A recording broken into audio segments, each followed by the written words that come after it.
For each project, the applicant is to submit proof of notification to abutters within 200 feet of the subject property line and proof of the legal newspaper advertisement. If these items are not submitted, the public hearing will not open. Additionally, prior to the start of each public hearing, we will announce the location of the project, the applicant, and the applicant's representative. If any of the visitors have not legibly signed in yet, please do. Also, if any visitors are recording this meeting, please let us know. Thank you. Thank you. 6 PM, We are recording this meeting. FYI. okay. Open the public hearing for notice of intent for 689 and 711 Main Street. The owner applicant is the town of Sturbridge. Scott Morrison is the engineer. We do not have a file number, and they're asking for a continuation. Is that correct? That is correct, yes. Motion to have a continuation. Yes, I'd like to make a motion to continue the public hearing until October 30th. Do I have a second? Second. Any discussion? Seeing none, all in favor? Eric Gaspar in favor? Ed Goodwin in favor. Nick Gravel in favor? Alison Stuber in favor. And Giovanni in favor. Right, okay. Now we're cooking. So now, we are on to 610, see how fast we're moving. Open the hearing, notice of intent for 21 Long Ave. Owner applicant Stanley and Catherine Owanicki. Representative is Glenn Krabowski, EBT Environmental. EP file number, do you have a file number? We do not have a file number. Right. We do not. Is that what you Did said? we get that one? Did you say no file number? I didn't see that one. No, I checked today. I checked 2 hours ago. Did you get it, Glenn? I don't have a file number. We didn't have, also did not have a file number. Just the look you gave me was, you thought you got it. I'm like, you got the email, I didn't. It is the officer's job to recheck on that, and I think at the very end of the day, he said no. Do not touch. Thank you. I'm sorry. We've had people disappear after they touch those mics.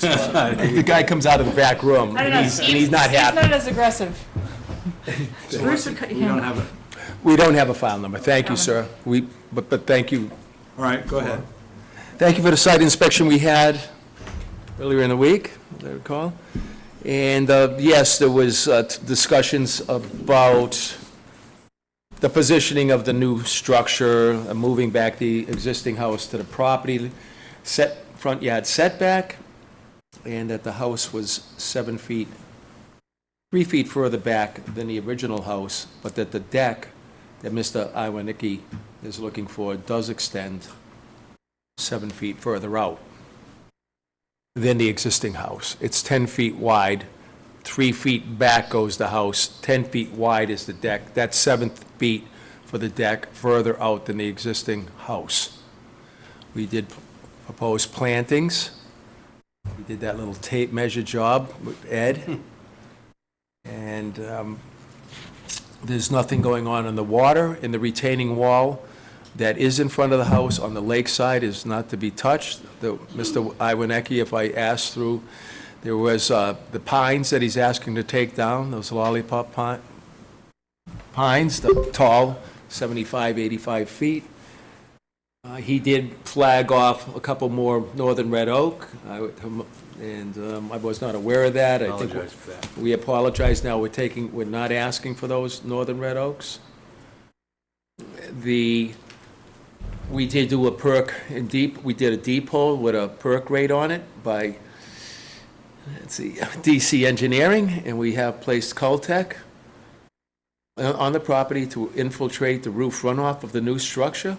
The existing structure is, and we have that on your project description, 600, and I'm coming up with it. 613. Here it is, it's right here. We have a 600 and, it's 13 square feet there now, or he's proposing 792, and 220 square foot of deck.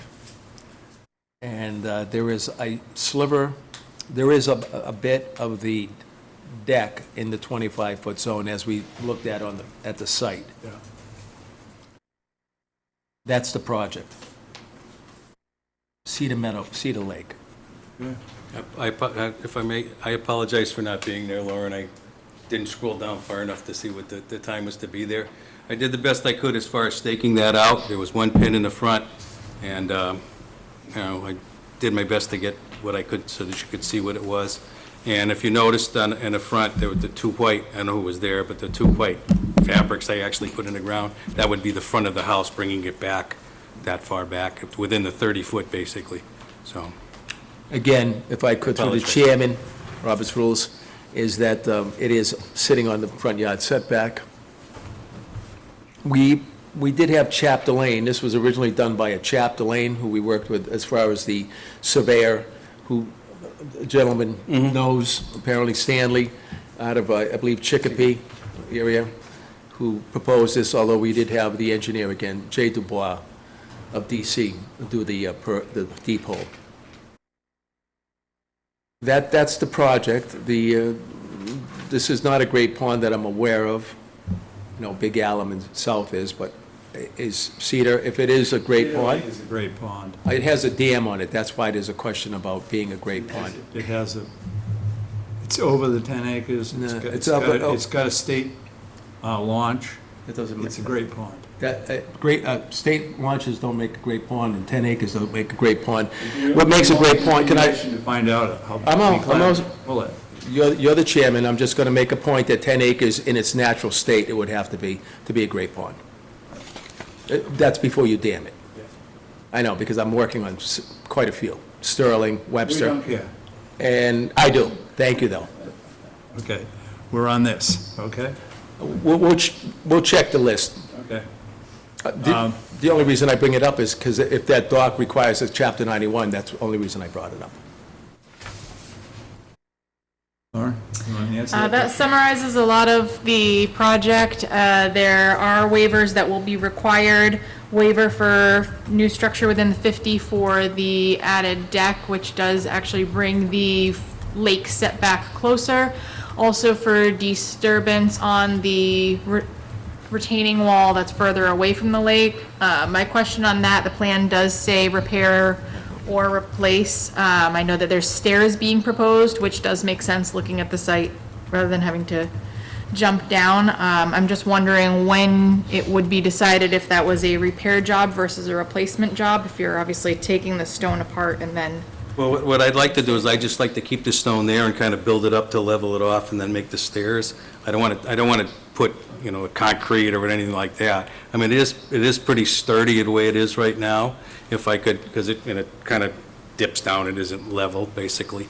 And that's what, Where are you talking on that? Can you? The you gotta wall in the click front. right there. This clicker might, Or the Right tires there. are against the wall. Yeah, I know. would it be that's what I mean. stone steps, wood steps? stone steps, we'd like to do stone steps, but also with a railing of some kind. I'm getting a little older. So basically, if they go to put in the stone steps and the wall itself starts to deteriorate, you'd make a determination if it needed a full replacement. you're not replacing the wall. I'm not- yeah. No part Okay, of the wall. it just says Yeah. repair, replace on here, so we'll Yeah, just I- go with repair plus adding the stone. There was a note from Chapter Lane. Yeah, I don't want to replace it, no. Oh, and sorry, what's your name, sir? Stanley, Iwanicki? Oh, okay, thank you. And stumps would remain? Yes, I would keep the stumps to keep the so the rainwater or whatever wouldn't wash it away. Keep the No stumps in the- alteration of the soil. There you go. That's why. No questions. So, I mean, we talked a little bit about precedent just a few minutes ago. I have a challenge with this plan. Obviously, we're going to need a continuance because we don't have the DP file. Yes, sir. Right, but we have, we have 3 pine trees coming out. I understand the logic behind that. Myself, I like to look at protection of the lake now versus protection of the lake in the next 50, 80, 100 years, right? So if there is to be a removal of those trees, from my seat, I would like to see a plan to replace those with something that is going to provide equal protection to the lake over time. And I don't see that. So that's number one. Number two is, I get it. it's a bit of a shell game, right? You know, we're pulling it 3 feet back, but we're really pushing it 7 feet forward. So, you know, and there's no additional give back, if you will, on the plan or additional mitigations to kind of compensate for that. So that's number 2. I'd like to see some thought into, you know, if you were to consider this, this is what I am providing for additional mitigation to give you a reason to consider it. And the same thing with the stairs. I mean, we have a 25-foot no-touch, and I get repairing of the wall is allowable, and I get that we can provide a waiver, but adding those stairs in is not just a repair, and it's not a small job. So again, you know, those are 3 things that I see on the plan that give me pause, that we need to see some additional mitigation to offset or compensate those asks before we can really feel or I can feel comfortable really deliberating towards a yes on that. So, you know, if you could take, you know, work with your consultants and whatnot and try to figure out if there's something that can be done to mitigate the impacts of those 3 things, because really, we are going backwards, and I commend you for that, but we're not going backwards, and then we're asking for additional disturbances inside of 25 feet. So, and I think Glenn has worked with me enough to know the types of things that we'd be looking for. There was something on the, if I could through the chairman, the plantings on this plan. We did send in one more plan with the plantings, North and Bayberry, obviously Did revision. that just come in this week? Do you have that? No, this has been around for 3 or 4 weeks. So it's, Well, we'll have to clarify. you'll see it at the next meeting, but just to say that at the lake, we have multiple plantings around in the lake, and we'll make sure you have Where the that. X's are, basically, is that the Oh, 3 there it X's is up now, there? right? Yep, Yeah. the X's are where, the 3 at the right corner there. There's 1 right there, Didn't show a minute ago. 1, 2, 3 in the front, so it would be 6.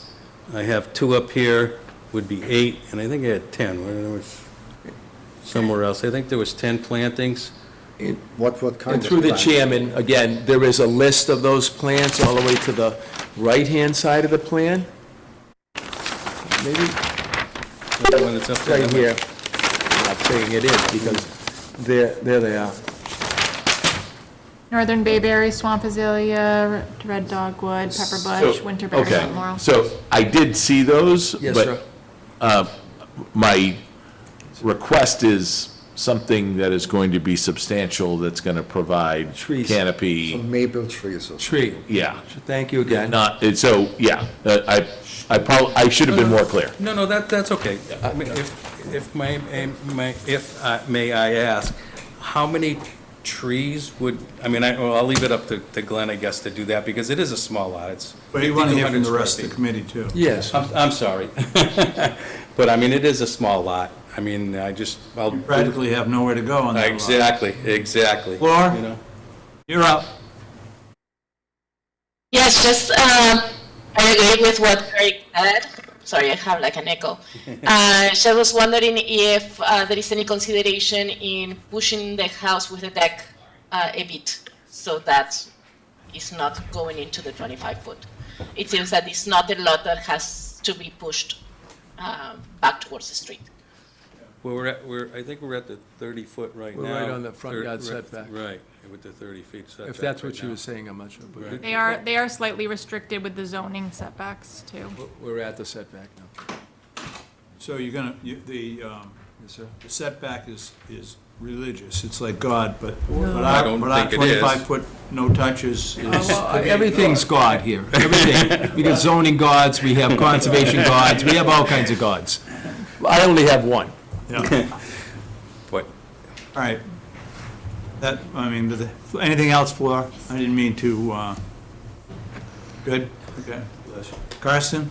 No, I mean, I think some maple trees to get some shade for the lake would be good. And Look nicer than pines in any case. Thank you, thank you. I like the trees you guys are talking about. yeah, Thank you again, sir. those aren't trees, those are little Well, bushes. plants. You mean in the Bushes, but they're native, I mean, Come on. I'm nervous You with guys some are driving bigger me trees nuts. in that Okay. Problematic. I'd like to see the deck out of the 25-foot period. I'd like to, Out of the 50. leave the 3 pines and leave the trees up front. You'll actually feel like you're on a lake, in someplace other than downtown Boston. And I don't think that any of those bushes are adequate for lakeside shade. Thank you. And that, you've got input? Like a continuation? I have an additional question, if you don't mind. Since the house is coming back, do you need to repave the driveway at all? Saca. Well, I mean, be honest with you, I mean, I'll be upfront with you, the driveway actually dips towards the lake. What I would like to do, if it's possible to do that, is take the driveway and shorten it with grass on both sides where it is. I mean, I think that's. What I'm do you kind of think? getting at is if you have to completely take out the driveway and redo it, would you be open to doing permeable asphalt?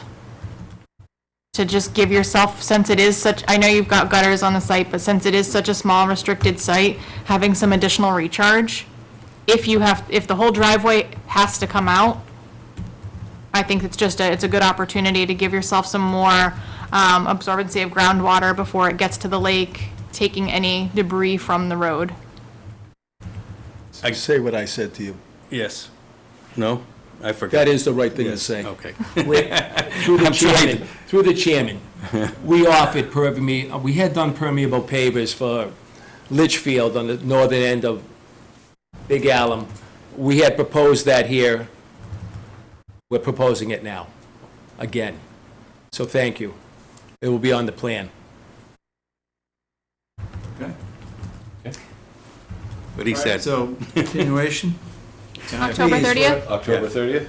Yes, sir. I'd like to make a motion to continue the public hearing until October 30th. I will be not there. All in favor? Thank you again. Thank you. And anybody in the audience like to speak to this? Thank you again, Stanley. Thank you. Hearing that, Eric, Stanley, I'm sorry I butchered your last name. Well, that's okay, just don't call me late for dinner. Or Johnny. Or Johnny, yeah. so are we voting on the continuance? Yeah, all Eric three. Gaspar in favor? Gravel in favor? We need them. Carsten Stuber in favor? Thank you. St. German in favor. And Ed Goodwin in favor. Great. Thank you. guys. Thank you very much. Thank you. Lauren, thank you. We are now at 6:20. Who said second? We're opening a hearing for 12 Cary Road. The owner is Bernard Gauthier, Representative Kate O'Donnell, Ecotech, EP file number 300-1248. Proposed project to construct a family home, driveway, septic system, grading, and associated site work. How you doing? Whoever's doing your advertising, Bernie, is doing an excellent job, because I left your site and I was watching a YouTube video and B&R Tree Service ended up in my algorithm. So whoever's doing a great job, whoever's doing is doing a great job. It scares you, doesn't it? It is terrifying, but Takes you away from all of your bad vices. Be surprised at what else we know. I'm just kidding. No, my daughter does the marketing. yeah, well, she does a tremendous job. Thanks. You're on. Good evening, folks. This is Scott Jordan from Ecotech. Oh, okay. I'm representing Bernie tonight. I didn't know, Bernie, if you wanted to speak first. You want me just to jump in and go over the proposal? You can jump right in. Perfect. Okay, folks.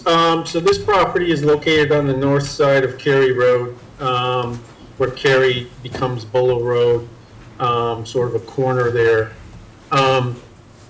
Ecotech delineated BVW associated with an intermittent stream to the northeast and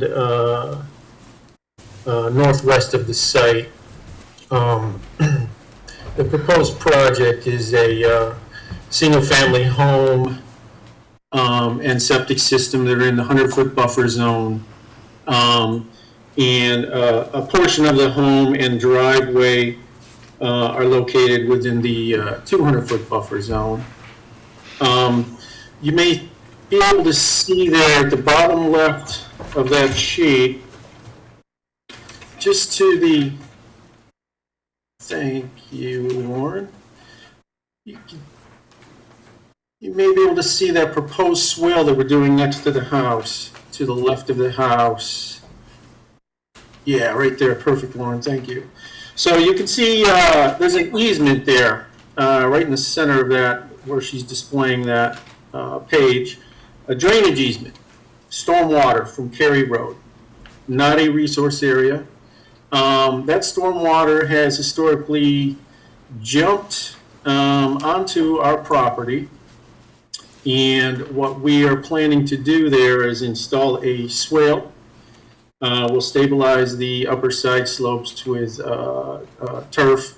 And the swale will be a fabric and 8 to 12 inch riprap swale.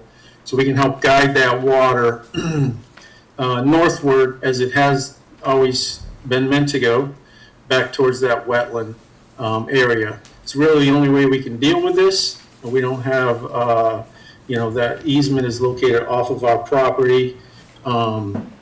We can't go monkeying around with the easement. So it's unfortunate for Bernie. He's going to have this stormwater drainage swale across his lawn there, but that's one of the unique portion of this project. We do have a detail at the bottom of the sheet. Again, it's going to be 8 to 12 inch riprap underlain with filter fabric. Again, we have a septic, single family home, no structures within the 50-foot, no work within the 25. We have a very minor area of grading in the 50 for the septic system.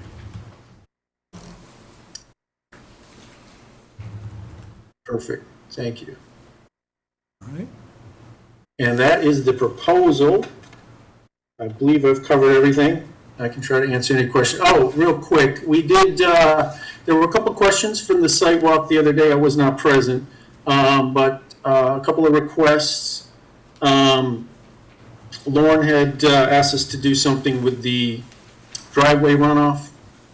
We are proposing, we're pitching that driveway runoff to the northeast there, and we have a stone line trench to grab and infiltrate that stormwater. We were requested to put gutters on the house, which we have done, and those will discharge at that northwesterly corner of the house, and they should find their way into our drainage swale quickly. I believe those were the issues that were raised with Kate at the site walk, Lauren. I think we addressed those, so I can try to answer any questions. Lauren? There was also the berm on the side of the road, which I see here as well. And then we Correct. also have a second revised plan that shows the trees that are being removed. Overall, in my time in working for the town, I've spent a lot of time out on Cary Road. It's a problematic private road. Unfortunately, there was some Isn't that paving. redundant? Sorry? Isn't that redundant when you say problematic private road? Depends. We do have some good ones, and you know that too. There was some paving and road work and drainage that was done up, which in my opinion was a very poor design that unfortunately sent a lot of discharge to this property, hence why there is that whole siltation area that is there now.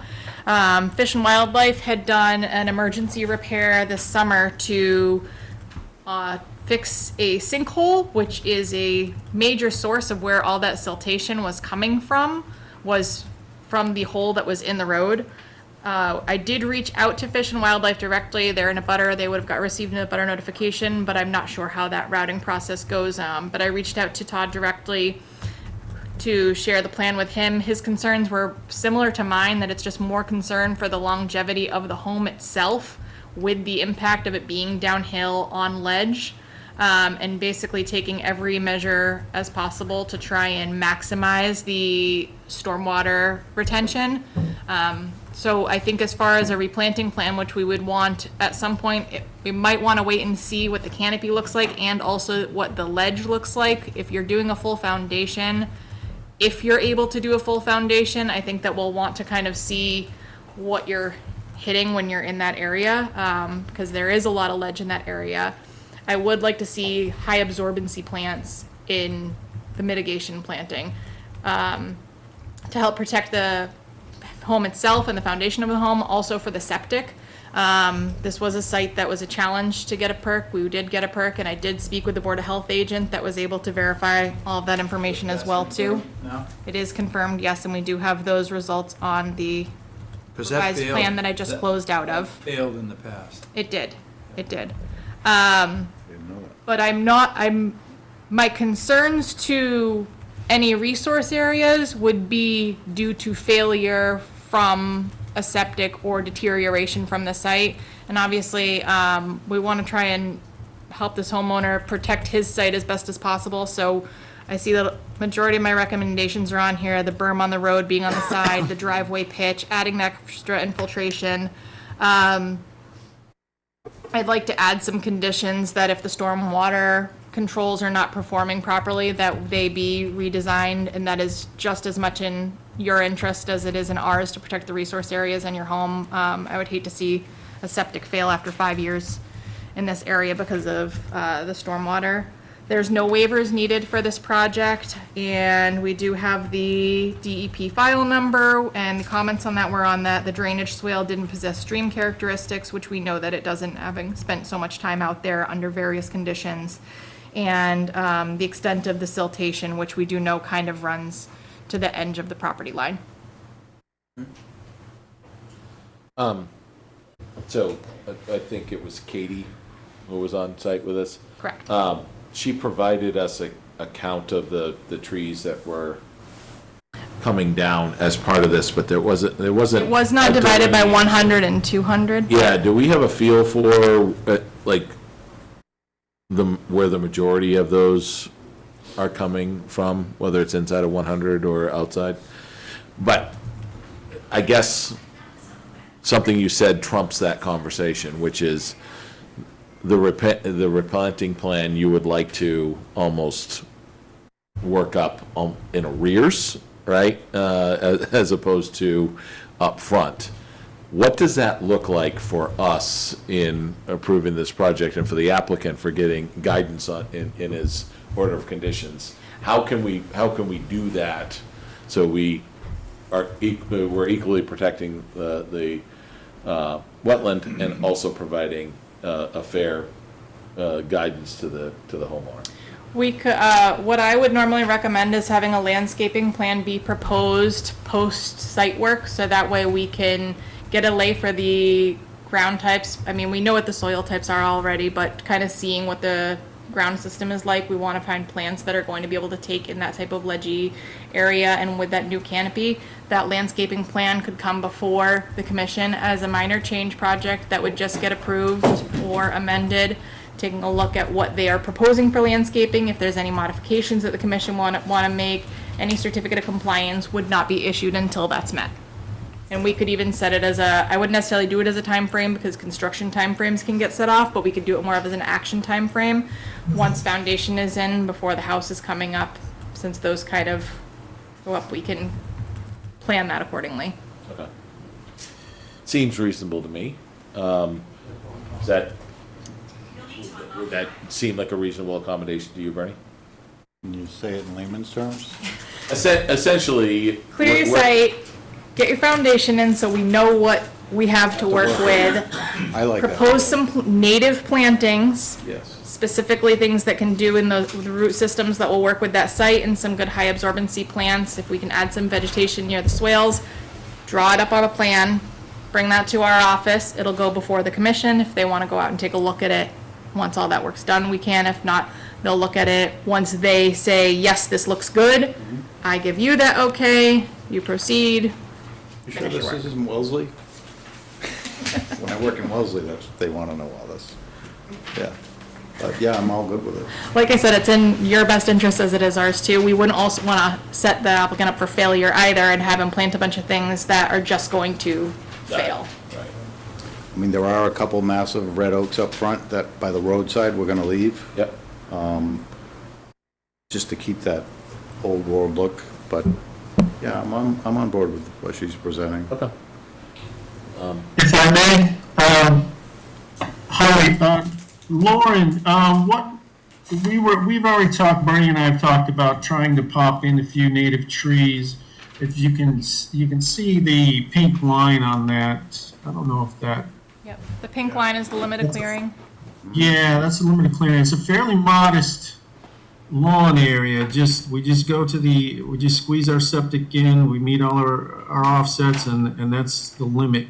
So there's room to pop in probably 3 or 4 native trees, while avoiding the septic, obviously, and the swale on the left.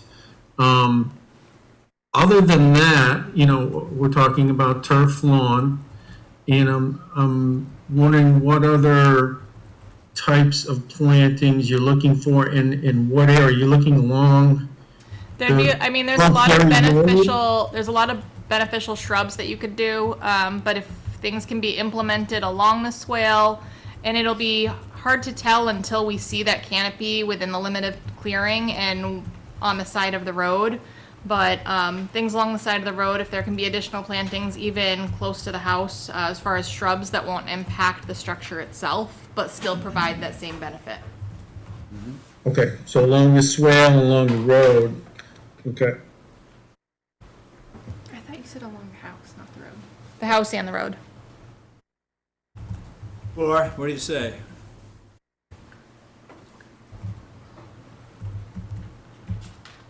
Yep. Unmute yourself. You all set? Just what it said. I'm upset, don't have one. I'm sorry. Sorry, today I'm going to speak very little because I'm sick. You can just give thumbs up. I guess they suggested permeable asphalt? Is that, or is it, I'm sorry? I mean, the special asphalt that they recommend, or Permeable asphalt or Permeable permeable asphalt? paver. is it something you consider, or? Yeah, well, I personally, if you've been down to the beaches, they use a 3/8 round pebble on top of gravel, and it's a really nice look, and it does the same thing. I don't know if that's possible. Basically a gravel driveway with round pebble on the top. That would work. Fine with us. It's permeable. Yeah, you can't use a snow blower on it, but it works. Yeah, and it's not sharp, so you can walk on it. And it's not sharp. Yep. Nick, anything? I have two. What about flow off of the site? You guys went to a conference on it just recently, didn't you? On water runoff? I'm going to stormwater classes all the time. As far as runoff on the site, that's why we'd be looking for high absorbency plants. We'd be looking for permeable options. We've got the gutters on the structure itself, the vegetated swale. But there's no measure of, that you can make. I didn't do a stormwater calculation for what would be coming off the site, no. I think, And- if I might, just to your answer that, I think what Nick pointed out on site was, I didn't want to discuss it on site, because obviously we have to have this discussion here, was very poignant. It looked like there was an alteration made to the natural flow on that property, and what's being proposed here is going to almost reconfigure it to the way that site would perform if it had just been left to its own devices. So, I don't know, I'm probably not explaining it in the way that you did, but I thought that was very insightful for me. We talked about it, yeah. Yeah. That's what they're trying to do, yeah. Right where the turnaround is Yeah. for the driveway, somebody went in there and scooped out the dirt and put it in front of that culvert on the state property. So it blocked the state easement and pushed it over onto my lot. You've got lawn clippings on your site, you've got snow pushed on your site, you've got silt on your site, you've Yeah, you're actually gonna get less. very considerate neighbors. Yeah. Would any, One of our tenants in Rose Control, I'm in a Rose Control certified, is to keep clean water clean. So we get this swale installed, and with the repairs that Lauren had mentioned that have been done to the road, we can guide this water and keep it clean towards the wetland now. all right? Anybody in the audience like to speak to this project? Seeing none? I'd like to make a motion to close the public hearing. Do I have a second? Second. Any discussion? Seeing none, all in favor? Eric Gaspar in favor? Nick Gravel in favor? Carsten Stuber in favor? Van German in favor. Ed Goodwin in favor. With regards to the project at 12 Cary Road, DEP file number 300-1248, I'd like to make a motion to approve the project under the Wetland Protection Act with the conditions as noted in the draft order of conditions and the additional condition as discussed today about devising the planting plan after the site work is done, and the adjustment of the driveway to be the pebble driveway. Do I have a second on that? Second. Second. Any discussion? Seeing none, all in favor? Eric Gaspar in favor? Nick Gravel in favor? Carsten Stuber in favor? Van German in favor. Ed Goodwin in favor. With regards to the project at 12 Cary Road, I'd like to make a motion to approve the project under the Sturbridge Wetland Bylaw with the, I didn't read through, I was looking for a bond. Are we asking for a bond on this one? I didn't recommend this one because Okay. there's so much mitigation that already needs to be done for the other stuff that's been dumped on the site. Okay. That I don't have any concern of mitigation going into the Okay. private That's- road. That's fine. Under the Sturbridge Wetland Bylaw with the conditions already included in the draft order of conditions and as discussed as part of the public hearing today. Second. Seconded? Second. Any discussion? Seeing none, all in favor? Eric Gaspar in favor? Nick Gravel in favor? Carsten Stuber in favor? Van German in favor. Ed Goodwin in favor. Thank you very much. Thank you all very much. Thank you. Thank you. Thank you. Thank you. Thank you, Scott. Okay, we're now at 2933 Putnam Road, the owner, Justin Barron. It's about time, right? Yeah. Fluor Engineering, DEP file number 300-1249, paving the longest driveway that I have ever A good one. Wow. That's a good one. Do we get a prize for that? Can only imagine, right? Now I'm sad I missed that one. It will show up on the bill. Okay. Chris, was this the one, the butter notifications you had to give me for? Yes. Yeah, okay, yeah. Sorry, I have to have them first before the hearing starts. Do you mind? Oh, yeah, thanks. Cool, thank you.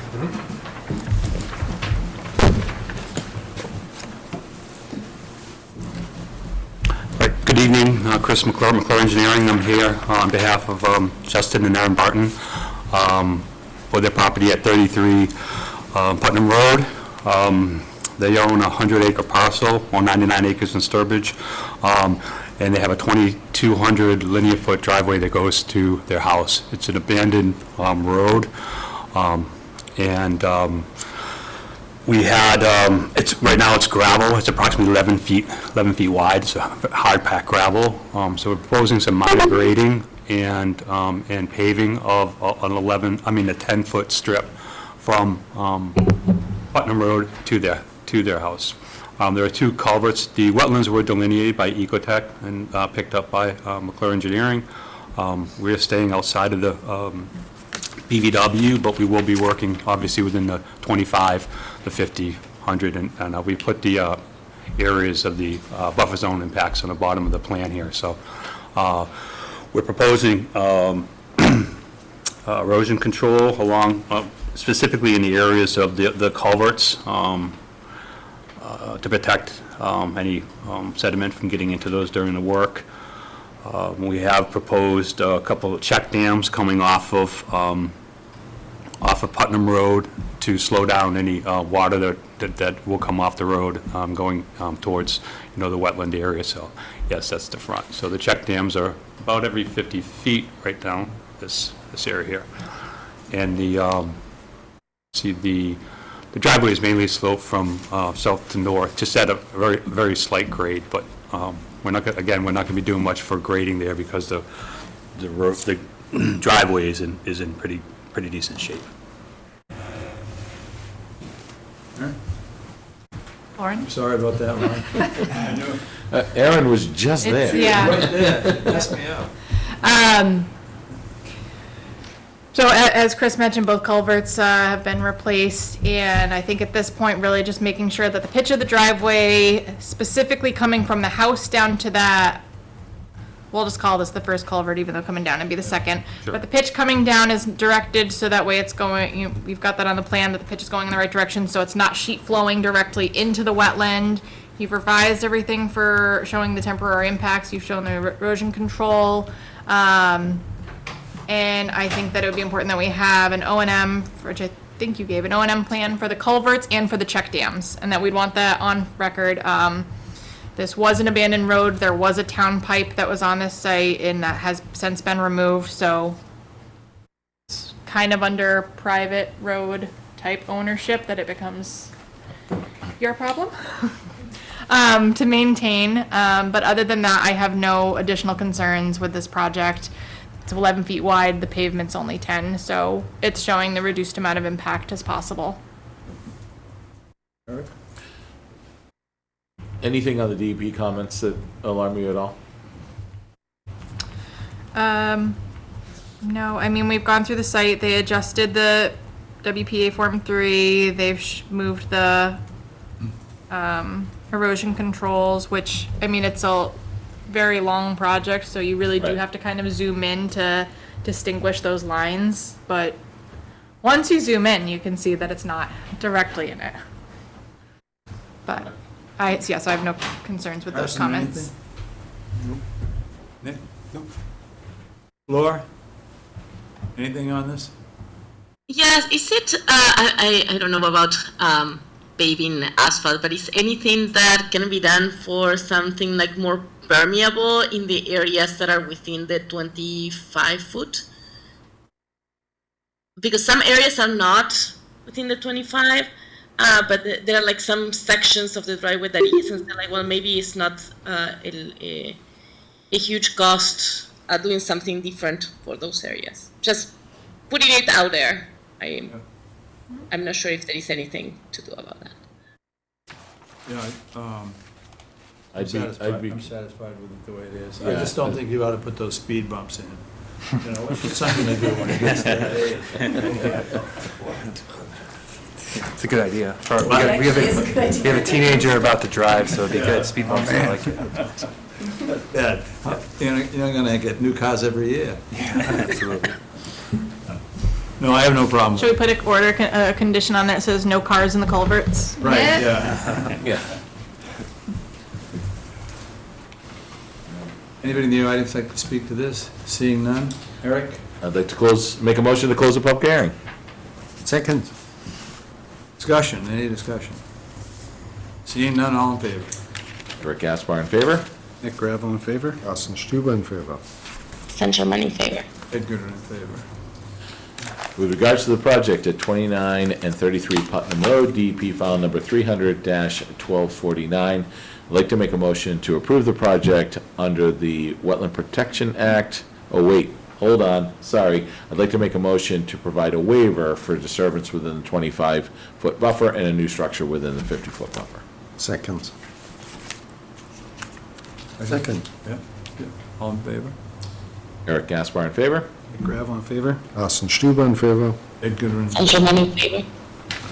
With regards to the project at 29 and 33 Putnam Road, DP file number 300-1249, this time I'd like to make a motion to approve the project under the Wetland Protection Act with the conditions as noted under the draft order of conditions. Second. Any discussion? Seeing none, all in favor? Eric Gaspar in favor. Nick Gravel in favor? Carsten Stuber in favor. San German in favor. Ed Goodwin in favor. And finally, with regards to the project at 2933 Putnam Road, DP file number 300-1249, I'd like to make a motion to approve the project under the Sturbridge wetland bylaws with the conditions as noted in the draft order of conditions. Second. Any discussion? Seeing none, all in favor? Eric Gaspar in favor. Nick Gravel in favor? Carsten Stuber in favor. San German in favor. Ed Goodwin in favor. Great, thank you very much. Thank you. I guess. Thank you.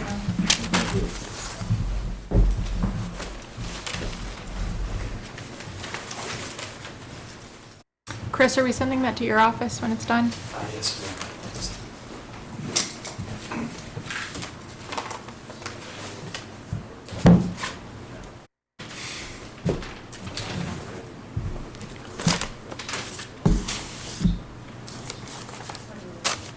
Then what are you here for? 4 more. 4 more? 4 more. Jeez. Busy man. Running 70 projects. Oh, wow. 70? 70. You don't want me to, Edward doesn't want me to start ripping off everyone from Boston to Amherst, do we? Or, no. We're talking about 7 Please. Tantascwa now? What? With the What are you very talking- next one, number 5, Number 5, 51 Bennett Road, 51 Bennett. Liam Ferguson, Glenn Kravosky, EBT Environmental under that. Thank you for the site inspection we had the other day. Thank you for pointing out the fact that you don't even have to go in the ground to know that it's all solid ledge. I know. One piece of rock over there, Yeah. metamorphic, that'd be a, let's see, that's a gneiss. I call it a That's a violation. gneiss rock. Call it a violation. Yes. Give the guy a violation for enforcement order. Go ahead. Interrupted you. I always tell you to be fast, and be fast. Instead of being half-assed, exactly. So we will be getting, we're asking for a continuance because we, as the commission did point out, where the storage box is, standing on the road facing into the proposed structure, there is a box halfway on, I believe that's state property, and halfway on ours, that will be going, as Mr. Ferguson has stated. There's the box. And so that, and also, we had sent this over to Joe Levesque to pick up all trees 5 inches in diameter DBH, diameter breast height, that might be altered by this. We pulled in the back setback. Hopefully it works for you. We're outside the 50 and the 25, but we did pull it in 10 more feet, so instead of 16.3, if I recall, 26.3 at 16, we pulled 10 feet further in, and and then we're coming up with a volume of material through an engineer that's being taken out, and the box up in the front, we're gonna be removing that, and that exposed dirt that's to the rear of the box, all of that exposed area will be defined on the plan. We'll ensure that there's a 3 to 6 inches of loom in that area. We're going to be showing a planting scheme in there, and the same with the other side, which would be the upper part in front of the building. We're going to be planting that. Everywhere we can plant, we will be planting. And again, moving that back line further in. And then we just discussed, but didn't go over there, that patio, if we want to call it that, at the house side, that the foundation inside is ledged. It's a tight tank on this property because it is ledged. It's always been a tight tank. He bought it that way. And Not relevant to... Excuse me again? Not relevant to the violation. Tight No, tank. no. Only relevant to the fact that infiltration doesn't occur on the lot. I think that would be the only relevant. Well, the other thing they did was stump that area and take the stumps out. They took the trees out first as a violation. Then they took the stumps out, Yes, sir. right? I wasn't there. I don't know. No, she wasn't there, nobody was there. I got the project after it was a violation, so I'm not sure of everything that was done, where that area was hash marked, whatever you want to call it, on the left-hand side. So whatever the commission is asking for, we're here to listen. This is What, the lake right there? It is the lake, yeah, All right. lead mine. Yep. Towards, yeah. And this is the house Yeah. with that. That's that driveway. It's crushed This is stone. lot Crushed size. stone, like that, as explained on the plan, it's crushed stone.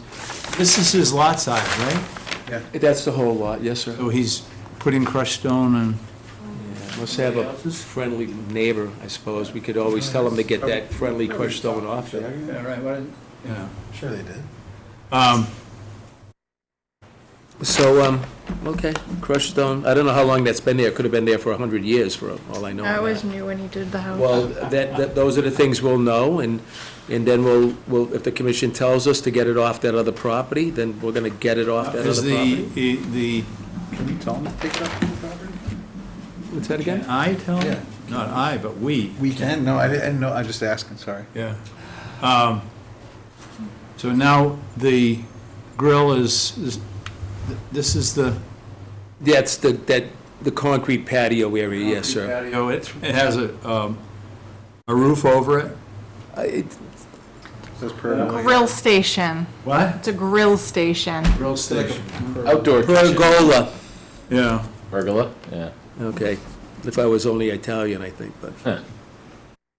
if it is Italian.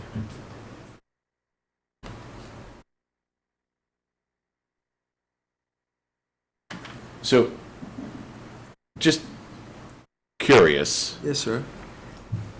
is this almost like they're also asking to permit? Like, we're talking It is about not- enforceable items, So, but they're trying to permit the pergola as part of that and the tree removals and stumping Nope. as part of this? Or how are we progressing? so it this sounds like- is, there was a previous enforcement order for the Yeah. tree removal, the removal of the stumps, and some clearing that was done on the other side. That enforcement order was resolved and closed out last fall. Okay, After that enforcement order, the property owner took it upon himself to add the grill station okay.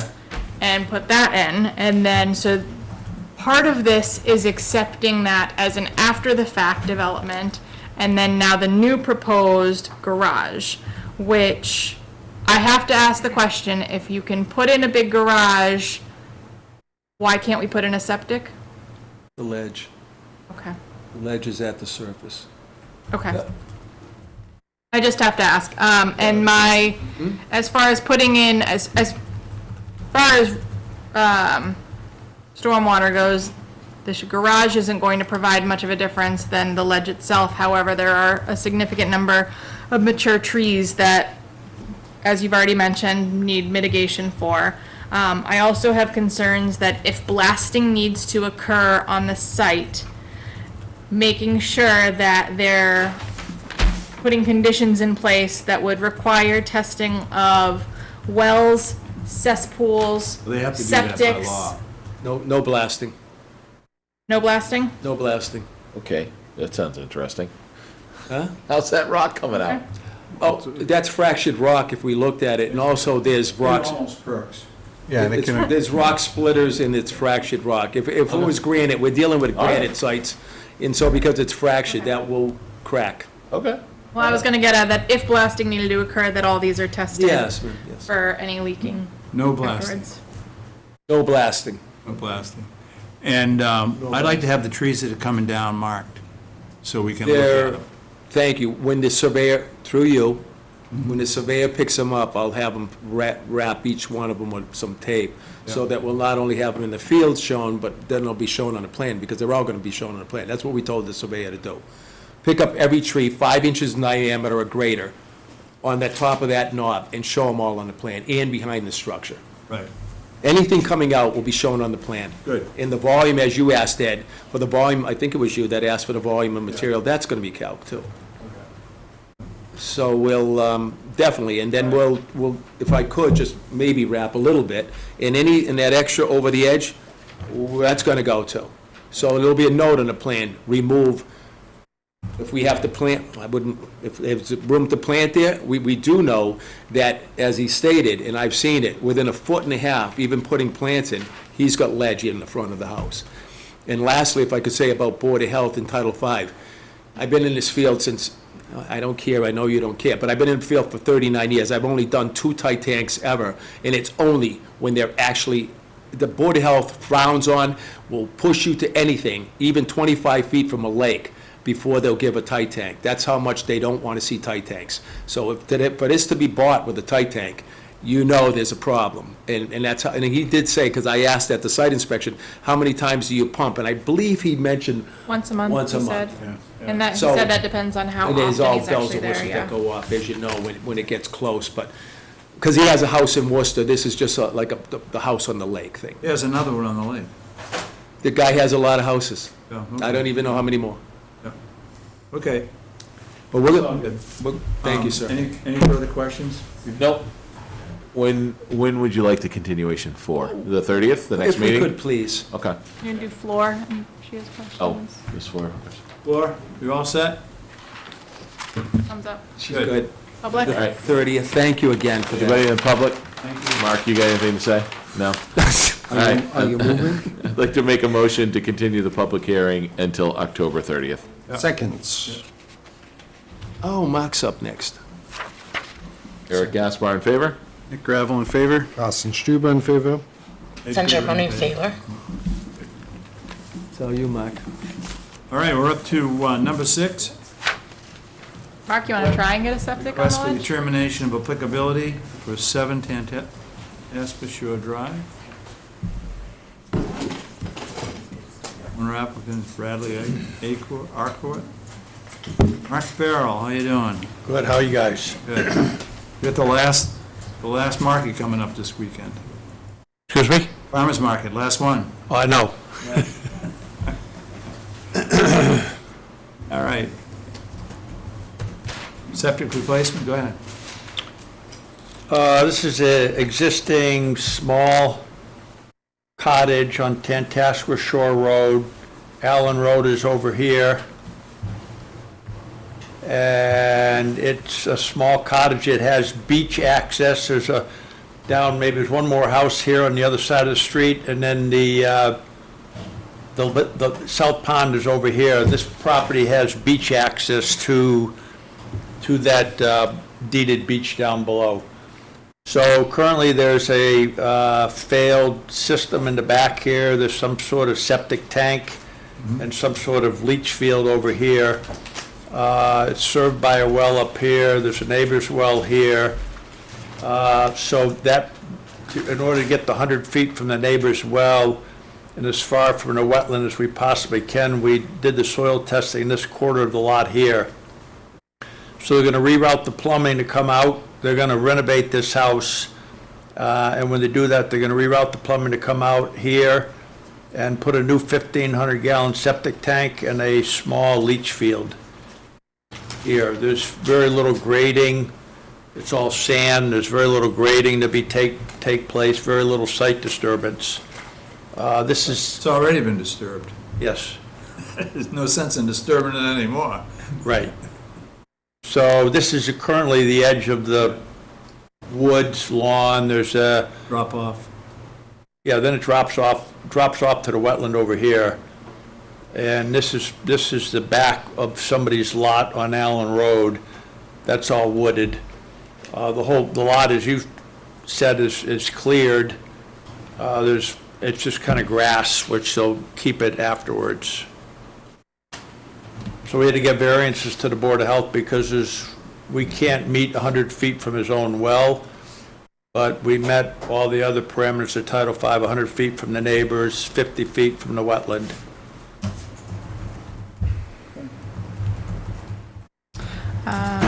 Mark, is there a requirement for how far it has to be from another leach field? 10 feet. Okay, I just asked because when we were on site, the neighbor told us that his leach field is under his driveway, so that's right So this over is here. right up here. Yeah. Yeah, no, his driveway's up in there. Lauren had mentioned This is a private road. It's another problematic private road. We happened to do the site visit on a great day after having a bunch of rain and seeing erosion coming from the new development off-site. But again, another road that I've been out at quite a bit in the last 2 years. We also observed that this site is where a lot of the runoff goes, and it happens to go right here. So I would like to recommend that a berm be put on the driveway. I don't know what type of home improvements they're planning on doing going forward, but I'd like to have a berm at the top to kind of direct that runoff, maybe even add a swale, so if it does go on, there is a directed place for it to go that is not where the septic and leach field are, because that's gonna cause problems for both the wetland and for the homeowner. But that's my primary concern. When we were on site, there was questions of where the wetland boundary was, as far as being able, the visibility. 'cause Yeah, you but didn't- you hit the primary one. Yeah. So I could have them put a berm up in here. This site above here is under construction, so I don't know, there might have been some erosion coming over there, but I'm sure that'll be all vegetated soon, which will, Yeah. That was part of it, It is, but it's it's been ongoing all even before that, yeah. Planted now. what's that? It's been planted now. Yes, Yeah. yeah. But the problem is still there, you know. The road itself is in really bad shape, and there's a lot of erosion that's coming off, and unfortunately, a lot of the other driveways have built themselves up or added berms, and since this one's kind of more or less not protected, we should give it This some was protection. somewhat of an abandoned house, It looks so like. nobody had been there for a long time, I and didn't ask for a glass of water, I'm telling you that. so as a result, I think people would just kind of, if the water goes here, there's nobody there to, But the thing is, as it comes down here, Lauren's right, if we could get some type of a stone berm to get it over here, that would give them at least 10 years before they had a problem. The road's angled there, comes down and like you said, they built the house on the corner, which may have exacerbated it, but the problem was still there. yeah. It's similar to what we looked at with 12 Cary, that this site has not been in use for so long, and in return, it's kind of more or less getting trashed by that area. Yeah. All right, I think that the water, if, what water would come off of here, if you look at the contours, it's going to want to go this way. This is actually a little bit higher, so it's almost, any water that comes here is going to kind of go this direction anyway, which is overland flow. yeah, well, that's what I'm saying, don't fight it. Right. Is it possible that it's higher Yeah. because it's where all the sediment's depositing? I mean, if you put a berm there, it's going to just send the water further down Tantascwa Shore. Right. And that will be hard to do, that'd be a real good berm in order to do that, Yeah. because it's tilted Yeah. that way, tilted this way. Yeah. We'll put a condition that it gets redirected away from the septic.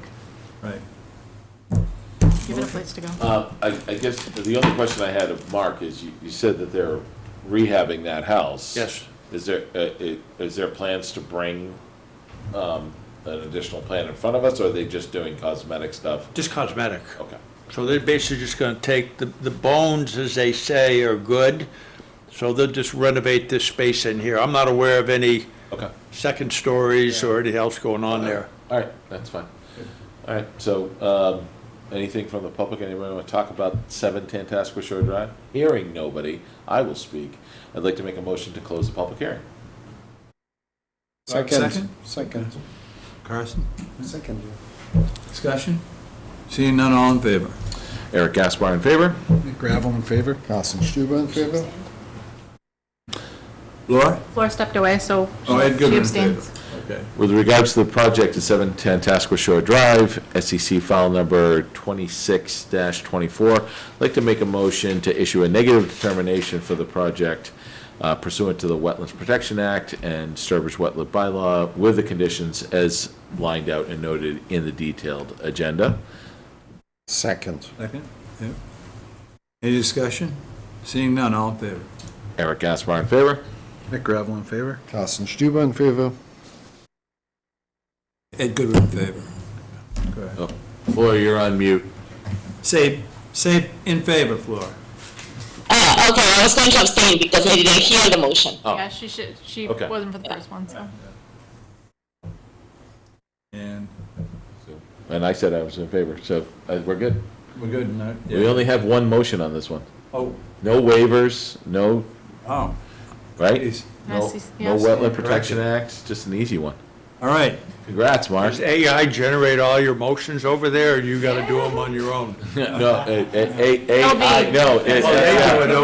They do them all there. LV. I used to go completely off the cuff with Becky, and then Lauren started giving me like word tracks. I'm like, this is fantastic. I read better than I think, let me tell you. All right. Thank you very much, have a good evening. See you. Have a great night. Thank you. One nice thing about having Glenn have all these hearings is there's plenty of parking spots out back. So I don't have to walk from either Sadie Greens or the Public House parking lot there. Good. You're welcome. It was full at 6. Now, we're Thank you. Thank you, Mark. up for 242 Big Allen. Why don't we do, they're waiting. Why don't we do 548 Haynes? They're both Glenn, so, and they're both, So you yeah. guys, Yeah, You're up. yep. Yes. Let's switch them up a little. You don't argue with Ed, do not argue with Ed, same recommendation as last Great time. I'd point recommend it is. opening both hearings, but hearing them simultaneously. Oh, yeah. 548 Hayes. Oh, okay. So we're opening them both, Thank you. hearing them simultaneously. Close them separately. Apologize to your daughter and your wife for taking so long. They wanted it. That's very nice of him. They're learning. Hey, I'm bringing one kid to each meeting, so they all can see. I was gonna say, you're in the last 3 weeks. Thank you. Whenever you're ready. All right. Go ahead. Thank you. We, you know the site, again, Glenn Kowalski, VT Environmental, Haynes Road, 548. We did, it was requested at the last meeting that we quantify, qualify the amount of exotic invasives. Did you by chance, and I might say that I believe we. I haven't looked at it yet, but it is, Well, we have I believe it's a very nice exhibit. It goes back in time. I have it pulled up too. Oh, I printed 2 copies for them and it's uploaded. They have it in, they have Yeah. Yeah. I read it. Some clarification of Russian olive and autumn olive is at the Yeah, back. you sent that to me, right? Thank you. Yeah. Do you want a hard copy? Sure, that'd be great. Good, thanks. I got one here, I can give it to her. I made 3. Okay, all right. Thank you. Just in anticipation. Thank you, I got it. Okay. So we, on the discussion of, there was a couple of additional trees found, pine trees, that are actually in the old photos also. And so that would mean 4 more trees or bushes to make up for the 2 additional, a total of 9 white pines. They actually were there during the succession from the 80s, if you see the back photos, into 91, the succession, and then eventually to today's. This was an old field in 86, and because one of the reasons we're near 84, and 84 was planted with autumn olive, and most of these highways near major roads, 395, 190, 84, they were planted with autumn olive, and then they were eventually taken out because they found out, DOT found out they were a problem with expanding so rapidly. I was involved with George Batchel out of Boston from DOT. The point is, this thing became heavy with the autumn olive, and of course, multiflora rose, Japanese barberry, oriental bittersweet. We have some photos of what that forest you probably walked in there looks like. But this is, again, a field from the old farmhouse, and then through succession, exotic invasives except for those pines. What we propose to do, yes, is to remove that very dense layer of exotic invasive, let the sun come back down to the ground. Some of it, yes, will be lawn, but back where we're planting, we will take a condition to maintain that long enough, and we're planting large enough material so that it doesn't get shaded out again. So if something was large enough, and we have other cases like this, solar farms, if it's large enough, then it can get going. If it's shaded, then we have they're subdued, and especially if the plants are too small, they can quickly get subdued. So by maintaining exotic invasive removal for a couple years, but we're gonna take it all out when we plant this new layer, and then it's just a matter of making sure we don't get it coming back and give them time for the new plants. And that would be that back slope on the plan. Yeah, if we want to go through some, that's today. But going back in time, Lauren, I think that it's kind of interesting, I Oh, it believe. definitely is. No, We'll be quick. 01, starting to grow in, you see sparse areas. Yeah. We're going from the Okay, open field to 91. this. Thank you. That's just to give an idea why this thing happened, and the rest is forested around us. But old fields, this is a major problem, because I'm dealing with them, and I have to bust through that stuff sometime to flag wetlands, so that's the case of there. We do propose to remove it. Again, there's a small paragraph on the front describing this issue. Beyond that, we did have if I could, we have a DEP comment from Kimberly Roth, and I have written this up to it is 79, correct me if I'm wrong, arborvitae's right now. Is that the figure? In the front, and we propose to put arborvitae around, instead of having a fence or white or vinyl, it's gonna be a hedgerow of There will be a arborvitae. fence plus arborvitae, but that's just, You're gonna have to buy an arborvitae farm. That's what, There's a lot, he likes arborvitae's. so all the stuff on the slope is to compensate for the trees that are coming out. The arborvitae's are for me, because I like the way they look. Yeah. I planted 80 of them, and there's 160 going in, there's like 54 on the Yeah. plan, but it's going all around. It's, fine. I was being sarcastic, sure, that's what you wanna do. We did look for other evergreen conifers that were native, and all we have is, there's a northern conifer, then there's a South Atlantic conifer. We talked to landscape people, and it was nothing as dense as what we have for this arborvitae for shielding, and more scraggly, the native stuff. And it is actually not native, the northern one. It's from Quabbin up to through Canada, that So northern one. you're here to get approval for the Here to removal. get the approval for the expansion, but the exotics, the expansion, the planting, the expansion for a pool, We a already got shed. that, right? no, this is all this is together. it, The house is there. It's the pool, the shed, and the gazebo. Gazebo. And there was a request. You're up, Excuse me? didn't bring We it did before us continue it, last though. time? It was all together, but we didn't have the DEP number? Yep, the reason that it was And continued then there was a was question that- about exotics, so we Yeah. hammered into the exotics. Okay, well, And in the DEP comments, they brought up substitution for the arborvitae's, but it was already mentioned that the arborvitae's are for aesthetic. It is not to supplement for vegetation loss. That's it. great. I also would like to we have the motions laid out and everything for the two separate file numbers, but I would like to make a recommendation to the commission, because the project that they're requesting for an amendment is just an SCC file number. It's by law only. The DEP file number is for that additional expansion and all of these additional improvements.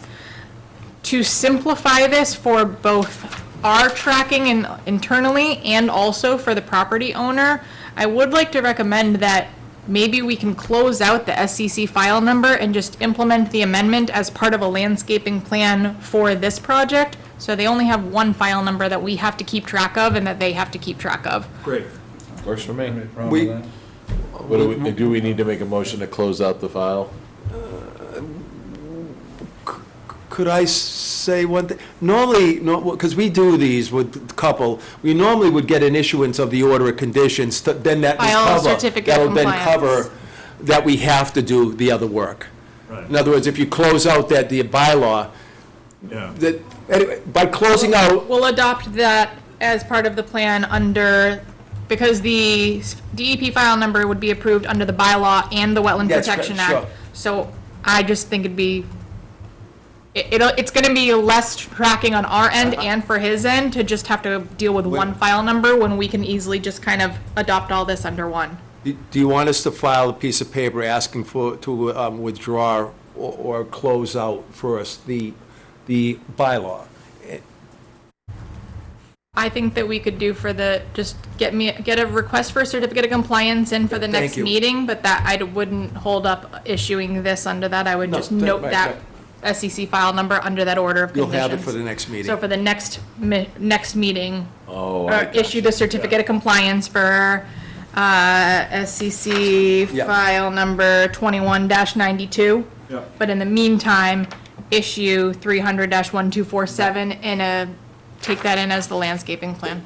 Okay, say that, Eric. Yeah, well, Well- my concern is there is a request on the table, So so just we have to put, deal read the with the motions request. as they are for both. For item 8, read those motions as they are, and for item 9, read those motions as they are, and then the next meeting, we'll just do the certificate of compliance for 2192. Okay. that make sense? So you've already included 8 into 9 in this. In the order of Yeah, conditions, okay. yes. Perfect. All right, beautiful. Thanks. So just, yeah, read them as I have them in there, Okay. and it'll all even out in the end. But administratively, it's easier for us to track, Okay. easier for him too. I like easy.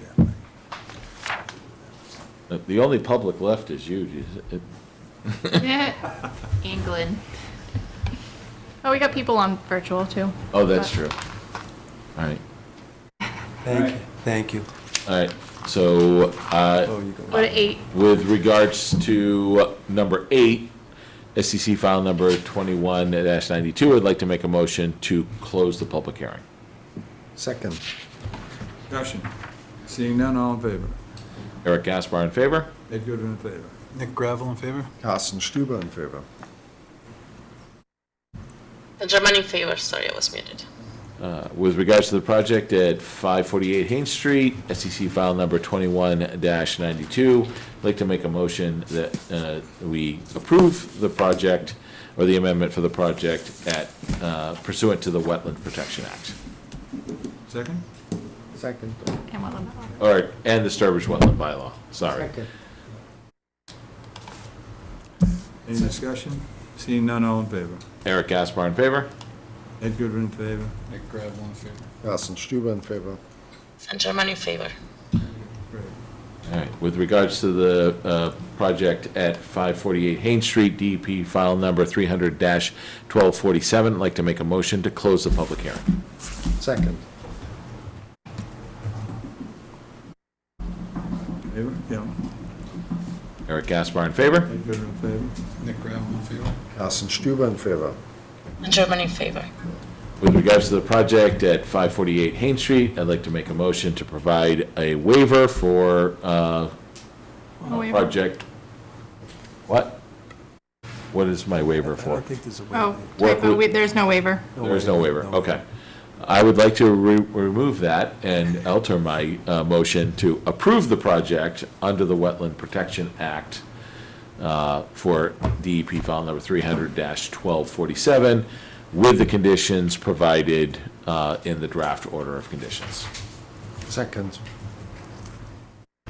Any discussion? All in favor? Eric Gaspar in favor? Ed Goodwin in favor. Nick Gravel in favor. Carsten Stuber in favor. German in favor. And finally, with regards to the project at 548 Haynes Street, I'd like to make a motion to approve the project under the Sturbridge Wetland Bylaw with the conditions as noted in the draft order of conditions. Second. Discussion, seeing none, all in favor? Eric Gaspar in favor?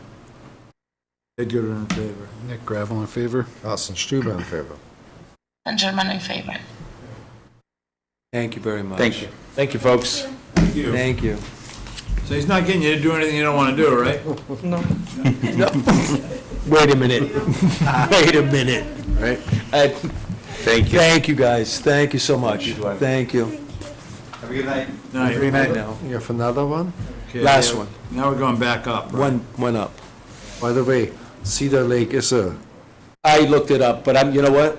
We don't want to get in there because Ed, I won't talk, but I am checking into that. It's, according to Google AI, it is. I already looked it up when I was out in the hall. You guys can have a meeting afterwards. after That's we've what all I'm gone saying. home. Jeepers, even. Notice of intent for 242 Big Allen Road. Samuel and Kara Gilbert, Representative Glenn Kravosky, EB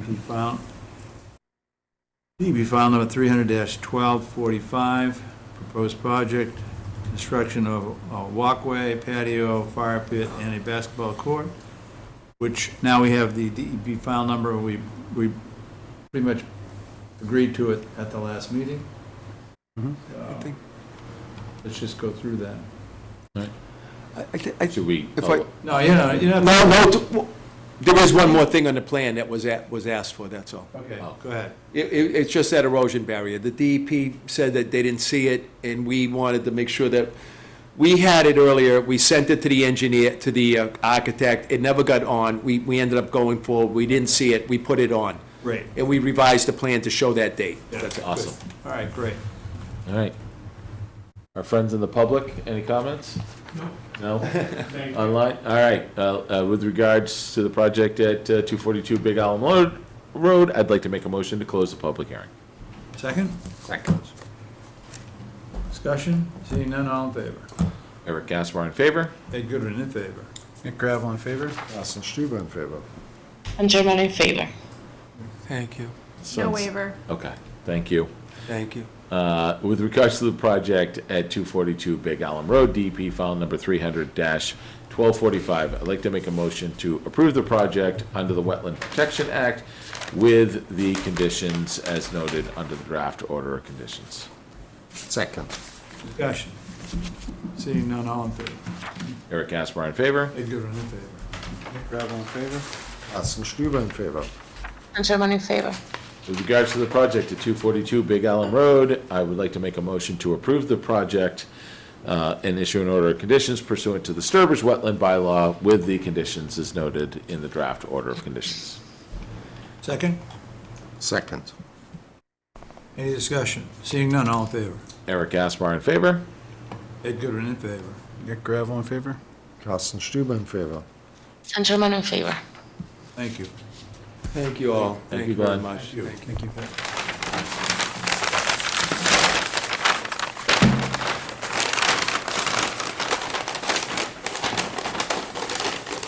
You still have a gentleman here waiting for something.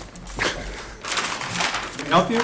Yeah, I am here for an extension of an order of conditions at 235 Podunk Road. Oh, that's right at the end. We have that on the agenda? Yeah, it's number 18. Kick him out of the chair. I'm moving. This has been pretty interesting. Actually, I've never been to a meeting like this. Like this. Like this? I don't know how to explain it. Oh, no, you come on up in the chair. You're right here, sir. Thank you very much, people, everyone. Thank you, Ed, thank you. Item 19. Thank you very much. 19? You're hopping Hi, down my to name- 19. Oh, I'm sorry. Go ahead. My name's Paul Dimick, by the way. Paul? Paul Dimick. Jimmy, okay, yeah. Nice to meet you, Paul. Well, how you doing? Good. Basically, I just want the extension. I bought the piece of property 2 years ago, approximately, with the intent of building a house there. Things have changed in my family, and I can't come to Sturbridge. I have to stay closer to Worcester. And what I'd like to do is just get that extension so that when I do sell it, it will be there, and maybe that might, help me sell that piece of property. All right. We have a motion. Yeah, with regards to the project, 235 Podunk Road, DEP file number 300-1134, I'd like to make a motion to issue a 3-year extension of the order of conditions. Second. Any discussion? Seeing none, all in favor? Eric Gaspar in favor? Ed Goodwin in favor. Nick Gravel in favor? Carsten Stuber in favor. And German in favor. Thank you very much. Thank you. Sorry that you sat there so long. Not a problem. Like I said, it was It was interesting. It was Yeah. nice. It was something Tell your different to friends. see. They're on YouTube every week, every 3 weeks. Must be on the top of the hit list. Oh, right, yeah, exactly. All right, Good thanks, night, Ed. thank you so Good much. luck. Thank you very much. But, All right, going back now? Where to? 10? 10? but Lauren, by the way, Corporoy knows that I won't be able to vote. This meet- I mean, I won't be there for the next meeting, and then I won't be able to vote. I forgot that you're not going to be there So if for the they, next meeting, but their written request was till October 30th. right, So for now, well, if you want to do item 10 first, and then we'll have that thing, but, Yeah, I'd Okay. let them know. well, yeah, but I'm just saying, you have to reopen the hearing. Okay, So we can we're opening, say it. notice of intent for 71 Mashpog Road, owner is Sir J. Lebanon, and application representative CMG, DB file number 300-1224. Yeah. Proposed project, relocation relocation of stored vehicles. All right, So the applicants requested continuance to October 30th. Karsten, thank you for reminding me that because I did forget that you were in beer. I have it written on here. I just didn't have it come into mind when I got that email this afternoon. So, because the request is October 30th, I would recommend just continue to October 30th, and then October 30th, I'll make sure that I include in the agenda, I'll communicate with the applicant first to make sure that the November 20th meeting works for them. And then for that, I'll even put it on there, so that way we don't have to have a butters drive out to continue. But for now, October 30th, because that's what their request was. just tell them. Yep, I will let them know. Thank you for reminding me of that. I may not be here on November 20. December 11th? Is everyone going to be here December 11th? Sure. Shrugs his I will shoulders. Can you stay. give me a blood pact saying you're going to be here December 11th? If I'm traveling, I will I'm going stay to there. have the confirmation next week if I'm Okay. going to be here or not. Why don't I tell you like next week 71 if I'm Okay. going to be here or not on November 20? Yeah. Let me know, Because let me know next week. For now, it will stay October 30th because that's what they requested, and I will just send them an email tomorrow saying that we're gonna be a member short for, October 30th. We possibly will be a member short for November 20th. You'll let me know in a week, or safe bets just for them to request to December 11th. So my question is Nick able to vote? No. December 11th. Because, So we're down to 4. because on the agenda, Okay. on the agenda you said there's no ineligible voting member. Did I? Why would I Sorry, do it was that? copy and Because paste. I'm so new, is that what? Because you haven't, you've missed all the other hearings, so. Oh, I'll get you there, okay. Yep, makes sense. Yep. That's just copy and Yeah, paste you also could- oversight. Yeah, You are, Realize already. just for the record, you can participate in discussion and all of that, you just can't, you'd have to, when it comes to actual voting, you'll just say abstain. So probably have to even be for, remote on the so we'll 30th. practice on this one. So if you want to vote for the continuation, you'll say abstain when it comes to your roll call. On this one, okay, So gotcha. we'll Gotcha. do practice run. With regards to the project at 71 Mashpog Road, I'd like to make a motion to continue the public hearing until October 30th. Second. Discussion, seeing none, all in favor. Eric Gaspar in favor? Ed Goodwin in favor. Carsten, Abstain, sorry. Abstain? Carsten Stuber in favor. Germano in favor. Thank you. Now we're on the 11th? Now we are on to number 11, and we have our applicants participating remotely.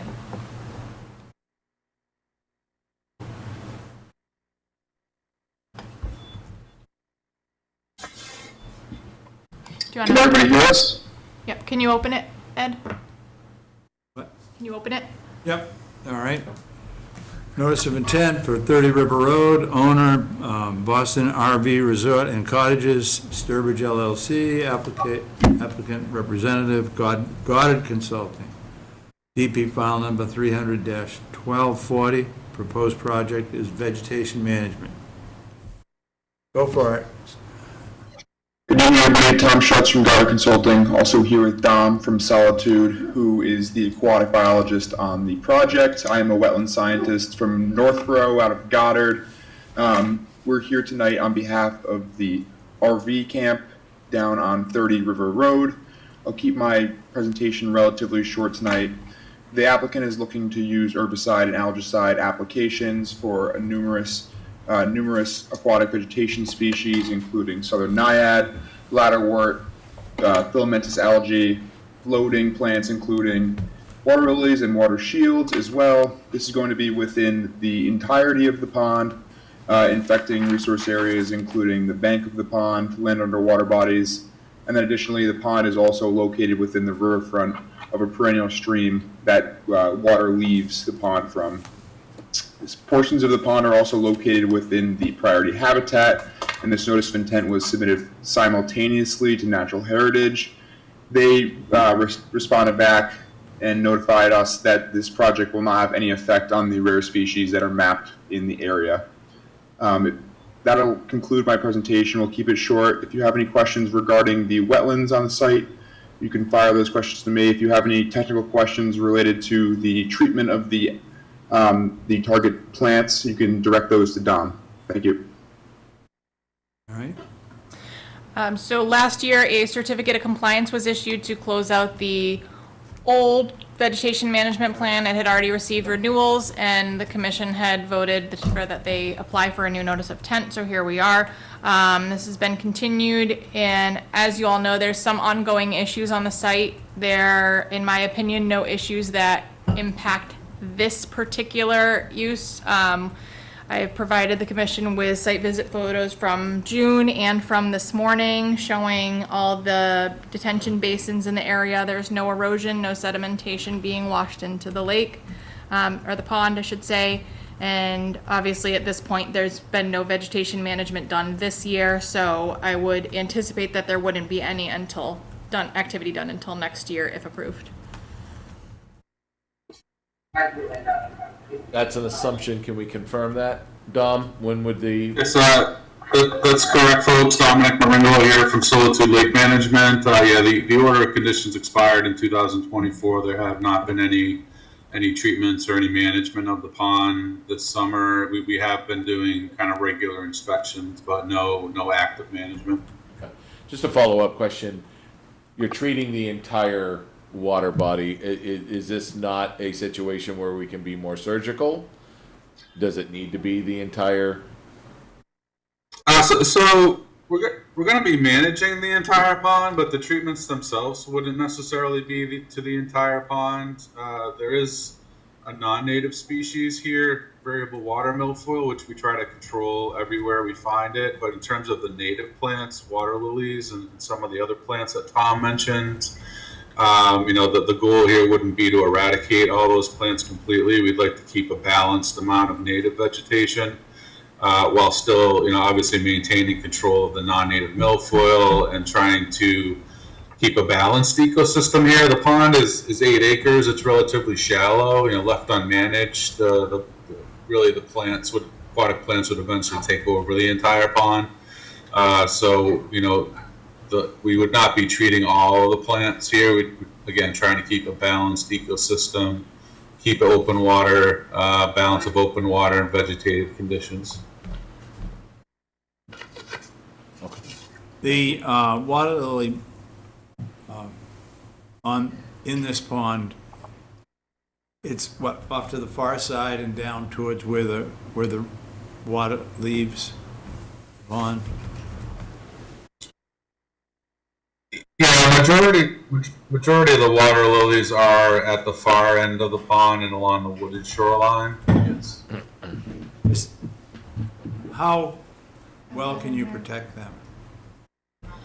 Essentially, the water lily treatments that we do are very highly area selective because they're a foliar treatment. We have to directly spray the dry leaves of the plants, so we can be very, very selective in terms of being able to leave plenty of water lily growth, not treating it, and being able to selectively treat areas that are high-use areas, trimming back the areas of lilies to keep them kind of under control. But the herbicide does not go in and throughout the pond because it's a foliar application. We can stay well away from areas of water lilies that we want to preserve.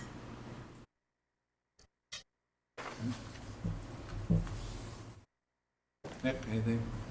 Nope. Carson, anything? No? Laura?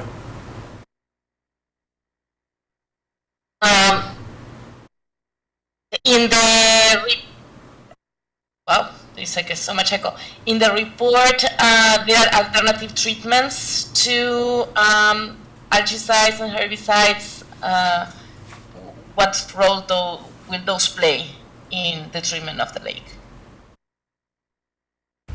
I didn't quite hear the whole point. You're asking which the different herbicides that are being used?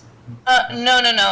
That in the report that Goddard Consulting did, it has a set of alternative management techniques that do not include the use of herbicides. So I wanted to know if those are considered and what role will they play in the management of this lake. Yes, so the program is really based on monitoring and herbicide treatments. So it would be just using selective herbicide and algicide treatments to manage the pond based on the regular monitoring that we'll be doing. What is the alternatives to AquaPro and Dicot? So the really depends on which plants that we're trying to control. So in terms of the Dicot can be used for a number of different submersed plant species. The Procelicor would be used primarily for milfoil control. We have AquaPro glyphosate for water lily control. Yeah, we're not really.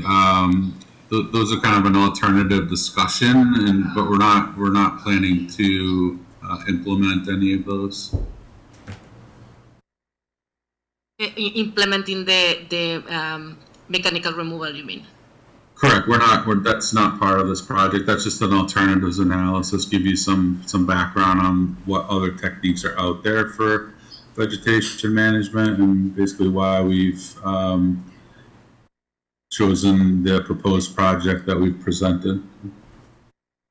I just want to state for the record that the glyphosates and Dicot have been prohibited in many countries and also prohibited for public use in many cities in the state because of health concerns. So I just wanted to mention that to the public that may not know about this. Yeah, for the record, I mean, both herbicides are still registered under the EPA and the Massachusetts DAR, so they are still permittable. We do, in addition to the Commission's approval through the order of conditions, we also file an annual license to apply chemicals with Mass DEP that lists the specific herbicides and the amounts. We're happy to. I think we have in the past, and we'll be happy to continue to provide that annual permit to the Commission. I would also recommend a condition that posts for treatment that specifically states the chemicals that are being used, while the pond itself is only used for recreational, for the camp visitors, that when there's times of treatment, that it's clearly stated of which chemicals are being used. So that way, all those in the area, and that notices be sent to the pond downstream residents as well too. Although it wouldn't be unlikely for it to leach down, but they should be aware of any treatment that could impact their area. Could the posting be made permanent? Saying that this pond is maintained without algae with the use of such and such algicides. We could require a permanently posted sign, and we could have it say that it's, specific treatments and that those treatments are also posted, so that way people don't think that it's like ongoing, because I don't want people to get confused thinking that it's being poured in on a daily basis or anything. But I don't think that there would be any issue of having a sign permanently fixed on the campground. Yeah. I'm concerned in transparency, because this is an area of of public use. People are going to be using it for like swimming probably during vacation time, being exposed to something that they don't know that is being applied. I would That is definitely, not I would post-cancer. defer to Tom and Dominic to just confirm, but I don't see how the camp would have an issue of just having anything, as long as the sign, like I said, is clearly stating that it's not, that it's every day that these chemicals are being in, but having a sign that says that this pond is managed by the use of these chemicals, treatments are specifically posted, that we could work out that language. You all right with Yeah, that? for the record, as you mentioned, when we do a treatment, we are required by DEP to put up posters stating the water use restrictions. None of the herbicides we use have any recreational swimming, boating, fishing restrictions. However, just prudent practice, we do post on those signs for folks to stay out of the water on the days of treatment. And depending on the herbicide or a product, there can be irrigation restrictions as well as livestock watering, which I don't believe is a use here at this particular pond.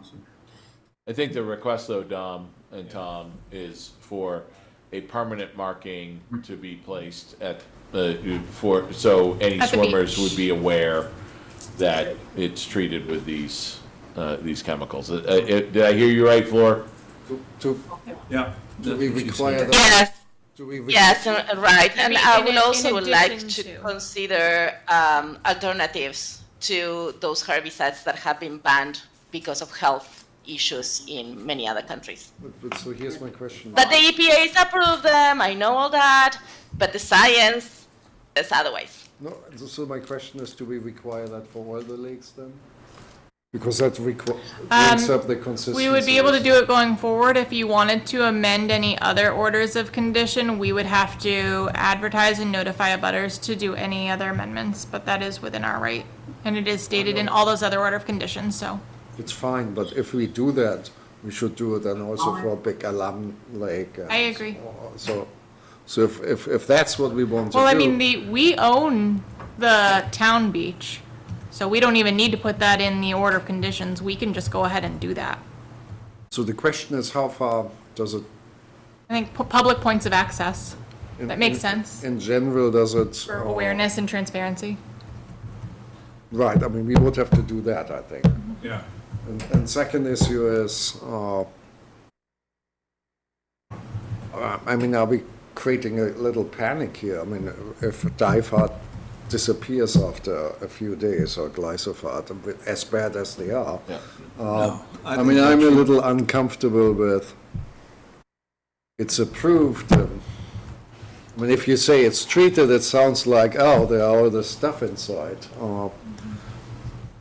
So I'm just wondering, I mean, whether we create a kind of problem here for.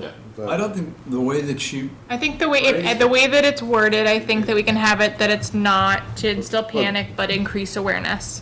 It has been. And it kind of puts it at their discretion. So it has, yeah, but nobody knows how. How exactly these chemicals work, so then you would have to say. if you do know how they work and you read the sign, you can decide whether you want to go in that water or not. Yeah, but then, what, you Google on your phone how those kind of things work, you have to know when exactly the treatment was. That's exactly right. But then you have to know when exactly. And you know that, You don't go on WebMD to see why my site hurts, Yeah. right? I like the idea for it, and I love your passion around this item. I think it's probably something we should consider asking be taken up at town meeting for a vote as to whether or not we want to even allow these within the town of Sturbridge. I don't know that we're the ones that should be weighing in on this. I know other towns have picked it up, and there's been a decision to not use them. I think that's town meeting is probably a better place to have that decision made, and then it will be clear, at that point, it'll be codified that we're not allowing the use of these, and then at that point, we can be clear-eyed in how we're gonna be dealing with these And things. that But was- at that this was kind point, of the I think discussion Karsten makes we an had back excellent in the point, is, are we opening up a kettle of fish that we're not really prepared to deal with? Yeah, I agree. I just think it is important because I've seen the signs around, and I think like Lauren, you say that now they require, but I've seen signs when they are treating the lakes that doesn't say whether it says that this lake is being treated for bacteria or treated for, and it doesn't say with what. Yeah. So at least having that during treatment, I think it's very important. I'd be down with that. You're just making sure that, so Dom, when you are treating, we want a declaration of what chemicals are being used to treat the lake, as opposed to a generic. I think we put that in the order of conditions for, I'll double check, but I think we put that in the order of conditions of Cedar Lake, that when they post the notification, that it has to say specifically the chemicals that are being used too. Okay. Well, as long as we're following that here, I'd be down for that. Yeah, I think that would be fine. I think the posters themselves are kind of required, very, very strictly laid out by DEP, so we could put up a supplemental poster underneath those or in some fashion to list the additional information the commission wants to see. That works. Okay. Anything else? Anybody else? Oh. Motion to close the public hearing? So moved. Second. Any discussion? Seeing none, all in favor? Eric Gaspar in favor. Ed Goodman in favor. Nick Gravel in favor? Carsten Stüber in favor. And German in favor. With regards to the project at 30 River Road, I'd like to make a motion to provide a waiver, which is required for the use of herbicides and algicides under 365-3.8 of the Sturbridge Wetland Bylaw. Second. Any discussion? Seeing none, all in favor? Eric Gaspar in favor. Ed Goodwin in favor. Nick Gravel in favor? Carsten Stüber in favor. With regards to the project at 30 River Road, DP file number 300-1240, I'd like to make a motion to approve the project under the Wetland Protection Act with the conditions as noted in the draft order of conditions and the additional conditions discussed around the disclosure of the specific chemicals that are being used during treatment. Second. Any discussion? Seeing none, all in favor? Eric Gaspar in favor. Ed Goodwin in favor. Nick Gravel in favor? Carsten Stüber in favor. And German in favor. With regards to the project at 30 River Road, I'd like to make a motion to approve the project under the Sturbridge Wetland Bylaw with the conditions as noted in the draft order conditions and the additional disclosure of the chemicals during treatment. Second? Second. Discussion? Seeing none, all in favor? Eric Gaspar in favor. Ed Goodwin in favor. Nick Gravel in favor? Carsten Stüber in favor. And German against. All right, thank you, that's it. Thank you, folks. Thank you. We're now at Mountain 12. Brook? 12. Wow. The power lines, 10 parcels. Oh, man. It's only Thought 10. you were done. It's only 10 parcels, Ed. At least it's not 11. Only 79,000 square How many feet. parcels was it for Podunk and Putnam? All righty, notice of intent filed under the Sturbridge Wetlands Bylaw for 10 parcels. I'm not going to list them.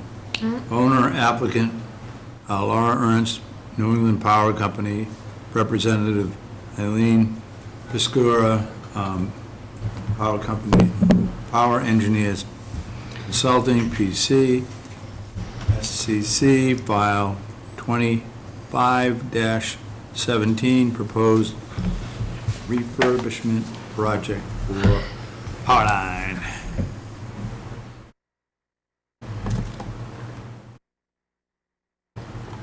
Flora, it looks like you're presenting this. Eileen is on. I'm not presenting anything.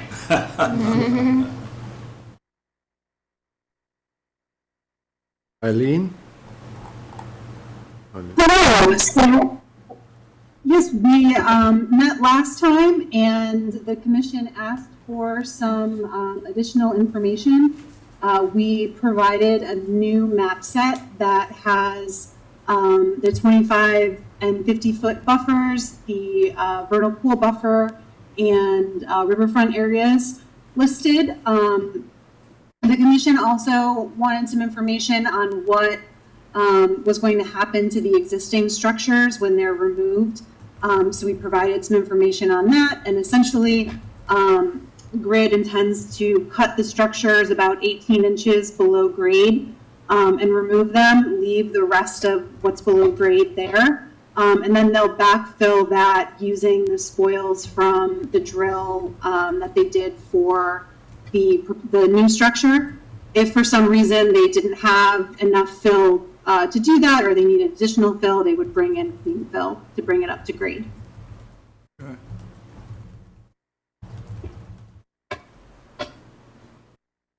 All right.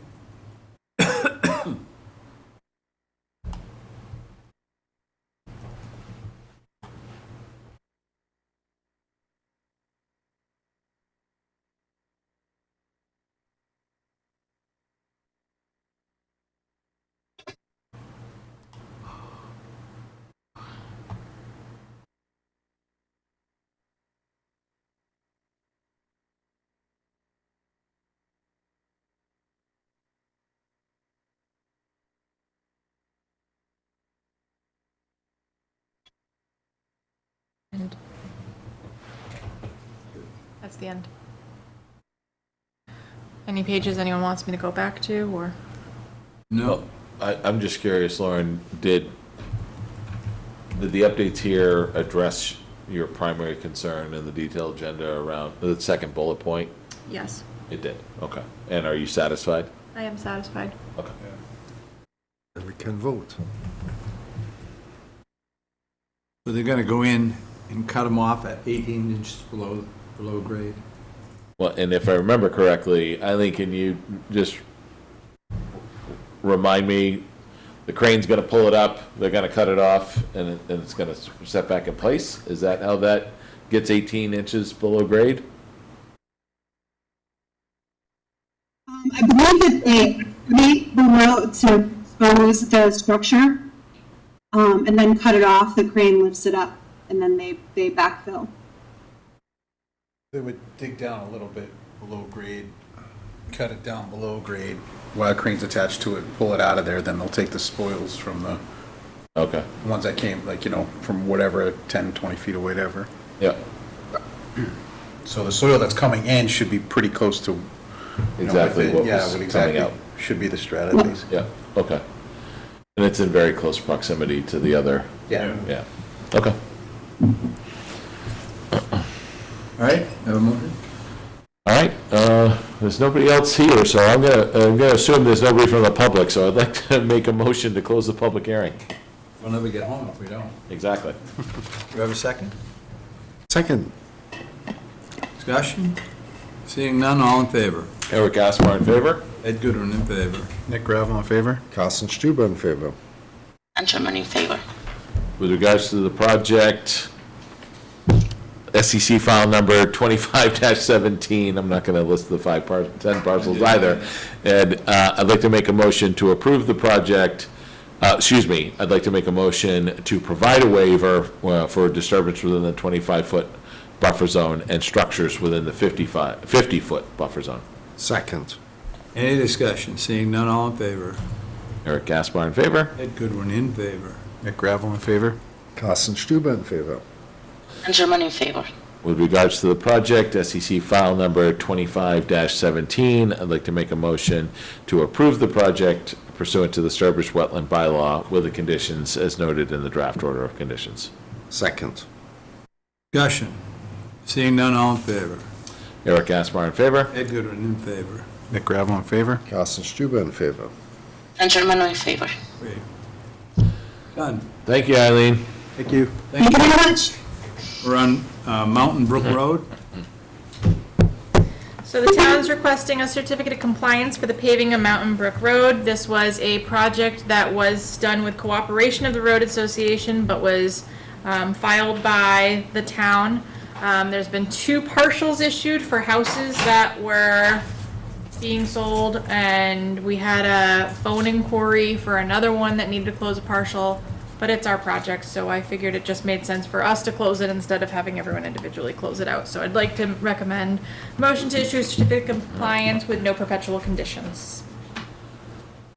All right, with regards to the project, DEP file number 300-899, I'd like to make a motion to issue a certificate of compliance with no perpetual conditions. Have a second? Second? Any discussion? Seeing none, all in favor? Eric Gaspar in favor. Ed Goodwin in favor. Nick Gravel in favor? Tom Germano in favor. We are now at 114 Lane 10. Request for a certificate of compliance, 300-1026. This project was for a home addition that was in the 200-foot buffer, no activity within the 100. Recommendation to issue a certificate of compliance, site's stable and done according to plan, perpetual conditions 31 through 34. With regards to the project at 114 Lane 10, DEP file number 300-1026, I'd like to make a motion to issue a certificate of compliance with the perpetual conditions of 31 through 34. Do I have a second? Second. Discussion. Seeing none, all in favor? Eric Gaspar in favor. Ed Goodwin in favor. Nick Gravel in favor? Carsten Stuber in favor. Tom Germano in favor. Great. 53 New Boston Road. This project was for a new single-family home. They actually filed their request last year, but there was some issues with the swale. I've worked with the property owners to get that intact as they catch a lot of the runoff from New Boston and the preserve, unfortunately. But it falls under their responsibility, and I worked with them to develop an operation and maintenance plan that would be recorded as well. Recommendation to issue a certificate of compliance with perpetual conditions 50 through 56. With regards to the project at 53 New Boston Road, SEC file number 22-06, I'd like to make a motion to issue a certificate of compliance with the perpetual conditions of 50 through 56. Second. Discussion, seeing none, all in favor? Eric Gaspar in favor. Ed Goodwin in favor. Nick Gravel in favor? Carsten Tom Stuber Germano in in favor. favor. All right. 39 Adams Road, request for a certificate of compliance. This request was for a second-story addition, but there were some things that had been done by a previous owner that hadn't been permitted, such as the patio, the fire pit, and the paver walkway. So we were basically accepting those after the fact, but the second story is all done, site stable, no concerns. Recommendation to issue a certificate of compliance, perpetual conditions 39 and 40. There's a $1,000 surety that would be released upon proof of recording the certificate of compliance. And you were fine with the fire pit and paver walkway? That we accepted that as part of the issuance of the order of conditions. So it was like the guy's the father owned it. Okay. It's like the one that was like kind of on the end, little blue house. Oh, And there was a bunch of stuff on there. okay. With regards to the project at 39 Adams Road, DP file number 300-1214, I'd like to make a motion to issue a certificate of compliance with the perpetual conditions of 39 and 40 and a release of the $1,000 surety. Second. Having a second, all in favor? Eric Gaspar in favor. Ed Goodwin in favor. Nick Gravel in favor? Carsten Stuber in favor. Tom Germano in favor. 235 Cedar Street, request for partial certificate of compliance, DEP 300-1107. This is for that parcel that we just approved, the new home that Mark was designing that had the replication, and then we had recommended that they request a partial certificate of compliance to branch themselves off that other OOC. All the new, so that's why I'm not recommending any perpetual conditions, because we've covered those under the new order of conditions. Okay. With regards to the project, 235 Cedar Street, DP file number 300-1107, I'd like to make a motion to issue a partial certificate of compliance. Second. Discussion, seeing none, all in favor? Eric Gaspar in favor. Ed Goodwin in favor. Nick Gravel in favor? Carsten Stuber in favor. Tom Germano in favor. 159 Walker Pond Road, Wells State Park, request for a partial certificate of compliance, DEP file number 300-1160. These were for trail improvements on Walker Pond. The reason that it'd be a partial, it's not requesting half of it, it's partial because some of the work was not done, and that would be clarified within the certificate of compliance. They had a contractor that did some work that was not according to plan, and then they didn't do some of it, so they're going to be filing a new notice of intent for to correct some of those things, and then also some of the other trail improvements that they want to file for. So, recommendation to issue the certificate of compliance, no perpetual conditions. Is this the one with the boardwalk? Yes. Okay. It's like that, when you go past the snake tree and you go down. Yep. With regards to the project, 159 Walker Pond Road, Wells State Park, DEP file number 300-1160, I'd like to make a motion to issue a partial certificate of compliance. Second. Discussion, seeing none, all in favor. Eric Gaspar in favor. Ed Goodwin in favor. Nick Gravel in favor? Carsten Stuber in favor. And Germano in favor. 235 Podunk Road. We just Request- did Did that that. one. Oh, We did that. all right, Riverlands, special use permit, October 18th, 2025, the Great Pumpkin Walk Carving Contest. Hi, I'm requesting a permit. I think that's no, Laura's got to do it. That's a conflict of So interest. select board, the properties of the select board, so that they gave me a permit on Monday, but protocol, I'm still just going through you anyway. The great, Laura, you go ahead, do it. Sorry, sir, I'm not allowed to speak. I'm busy. next Saturday, the first Great Sturbridge Pumpkin Walk Carving Contest on the half-mile loop of the Riverlands Trail. I got some STA money to light it up with some paper lanterns and safety lights. This is a free public event. Anybody can enter the carving contest. Only Sturbridge businesses can enter the business category, but you do not have to live in Sturbridge to enter. So you're all required to enter. And I volunteered my whole family to help out, but also I've gotten some great volunteers to help as well. So Awesome. just Great. looking for the final okay. All right. Any concerns? With regards to the Great Sturbridge Pumpkin Walk Carving Contest, you got some media training from your husband, didn't you? That was a great advertisement there. I'd like to make a motion to approve the special use permit on October 18th, 2025 at the Riverlands. Do I have a second? Second. Discussion, seeing none, all in favor. Eric Gaspar in favor. Ed Goodwin in favor. Nick Gravel in favor? Carsten Stuber in favor. And Germano in favor. It was actually one of the recommendations from one of the STA members, Cool. that her vote on giving me money was contingent on the name, and it works great, and it looks nice. All right. Contingent on the name. All right.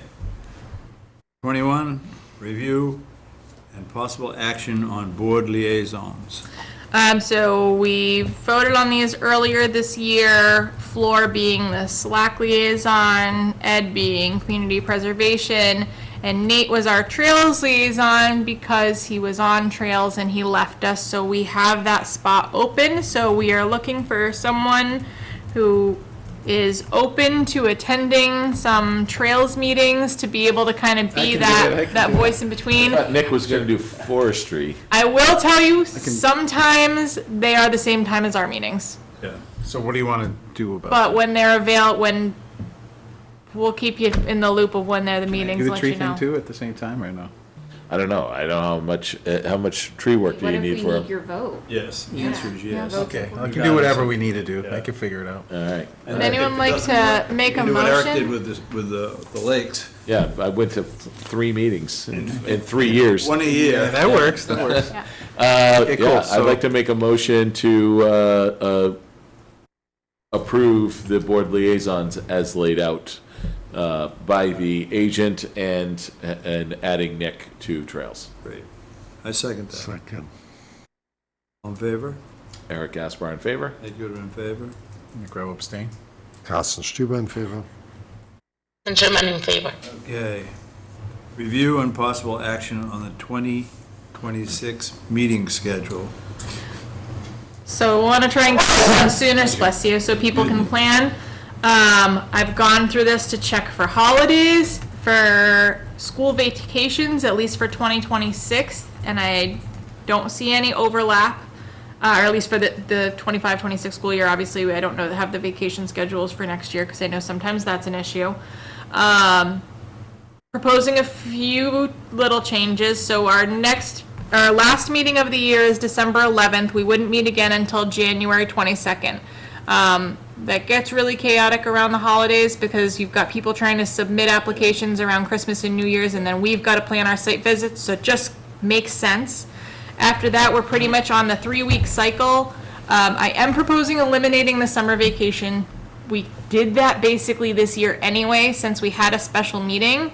But to be honest, we are just such a busy office, and that's when most people are doing that activity, that it didn't quite make sense. I know at one point, or at least I was told that at one point the break was put there because of everyone else's vacation schedules and conflicts. I don't know if that still remains an issue. Obviously, if you miss a meeting now and then, it happens, but I'd like to eliminate that break. And then again, in November and December, that is longer than 3 weeks because of the holidays.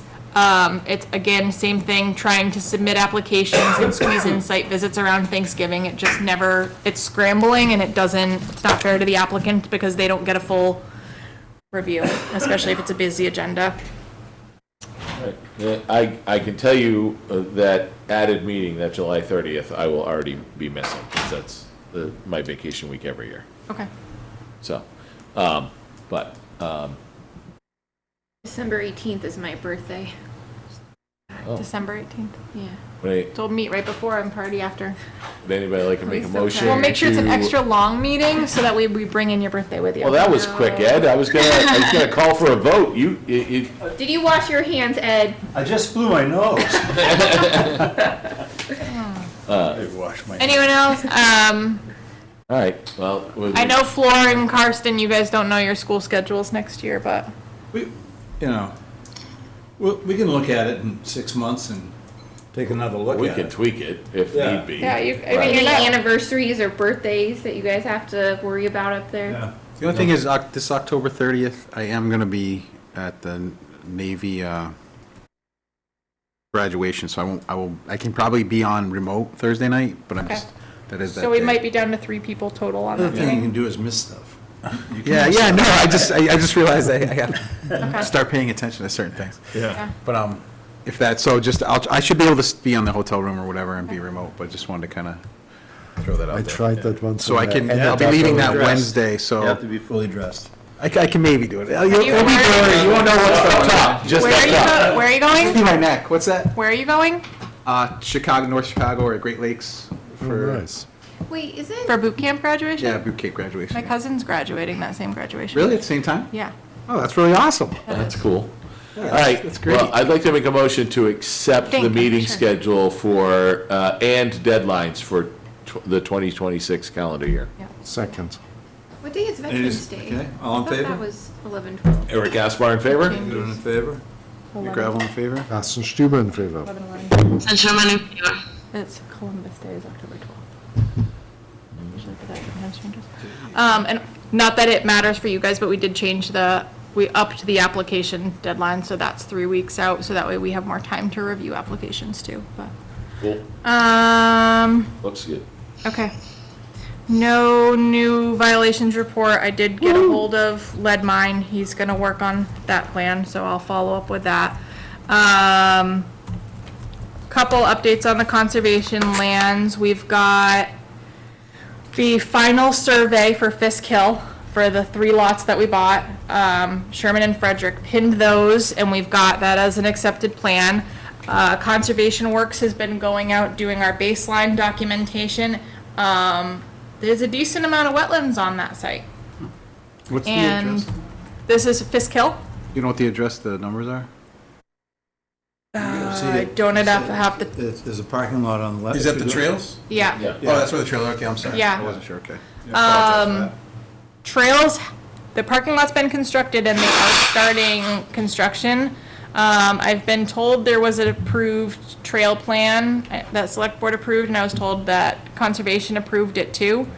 There is not a DEP, there's not a filing for it. It was, from my understanding, just kind of a verbal, and there are wetlands on site, and the trail is in process. So I don't know how the commission wants to handle that, because I've been trying to find that old discussion and find that meeting, and I can't find it. If anyone has a general timeline of, or knows when they talked about it.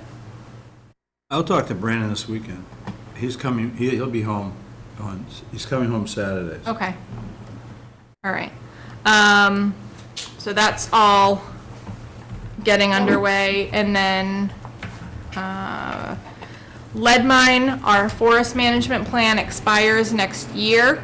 I've already reached out to Jason Seidel with DCR about the types of management plans to try and see what's going to be most appropriate for this site.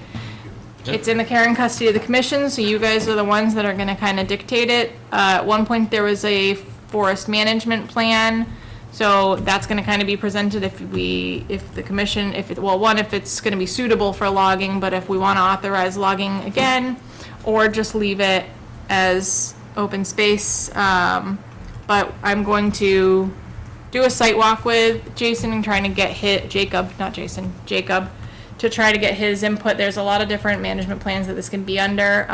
Ed, I know you attended the session that we held at the senior center, and the carbon one, the carbon management one, I thought was really interesting, the climate plan for this property, so I'm gonna see if that might be suitable for it, but these are decisions that we have to make, and also I need to request funds for, most likely CPC to get money to pay for the new plan, since that one expires next year, so I'm kind of working on those things. Additional updates. National Grid has dropped the appeal for Podunk Putnam. We approved that amendment. Everything's closed out. We're not paying legal bills anymore for that. The meeting for the drought determination was today, so we should find out by tomorrow if we are still in a drought. We got rain the day after they made the last declaration and the day before they're making this one, so we'll see what comes back after that. Well, by Tuesday, we're not gonna be in a drought. Yeah, you never know. I know. Well, they rolled out on the monthly, but. That's the kind of stuff you have to predict. Yep. For those who have not heard, Trails did not get the grant for the bridge to cross over. So it's not going to special town meeting. Trails is going to discuss it at their next meeting on how they want to move forward. But at the last Conservation and Coffee, we all kind of talked about how we can help support this and get the town on board to vote for it, because obviously it didn't pass at the last town meeting and missed it by a smidge. So trying to see how we can help support Trails and bring that in, because that is a great project and we've already proved it, and there's already been at least $80,000, if not more, that's been spent just on engineering and permitting, so we'd like to see it go forward. We also did not get the one-stop grant to do the Streeter Beach project, which was the first hearing that we continued. The engineering and everything that we are approving, or that we're looking at for the next meeting, that was all designated through ARPA funds, so if we move forward on this, obviously we want to help support the town, however they decide to move forward with that, whether that's going to be town meeting and CPC funds or some other type of grant, but just so you're all in the loops of that. And then Did they say why they didn't get the grant for? I didn't read it. I think it was just one-stop grants are fantastic, and a lot of people apply for them, so it might have just been not the type of project that they were looking for. I didn't see the letter. I just was told that we When we didn't Didn't vote get the it. project in, they take projects that are voted in. Yeah, that makes sense. Yeah. Well, that's what Brandon warned everybody about. Yeah. Yeah. And then lastly, for the next meeting, I want to put on the agenda reviewing the file for 30 River Road. As you all know, I've been working with the camp to try and figure out what needs to be done, what orders need to close out. It was a superseding order of conditions, so they have to close that out with DEP. And their engineer said that there was a site inspection with DEP, but he doesn't know if that ever got closed out on that end. It's still open under the bylaw, and then there's still the enforcement action. This morning, Paul McManus and I went and did some core samplings in the pond, so I want to kind of go over all of that and have them come to the next meeting, or at least have Archie, the camp manager, come to that meeting, so that way we can kind of just talk about it and figure out how we move forward to clean that up. They also want to do a minor project to bury their water lines deeper because they're freezing and they don't want them to burst. But before I bring that to you for an SWB permit, I want to have an open discussion and kind of figure that out. So that's going to be Oh, we're gonna miss Karsten at the next meeting. But go ahead. Okay, but I'd still like to get it on, just because I would like to at least get to the fact of the water lines before the winter. Obviously, we had a lot of ice last year, and I don't want their water lines to burst, and then we have a whole new enforcement issue that we have to deal with. So that will be on the next agenda. I don't think do we have any new applications yet?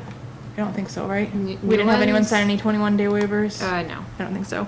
So, application deadline is this Monday, so I don't know what we're gonna have, if any. If not, I think the only site visit would be 30 River Road.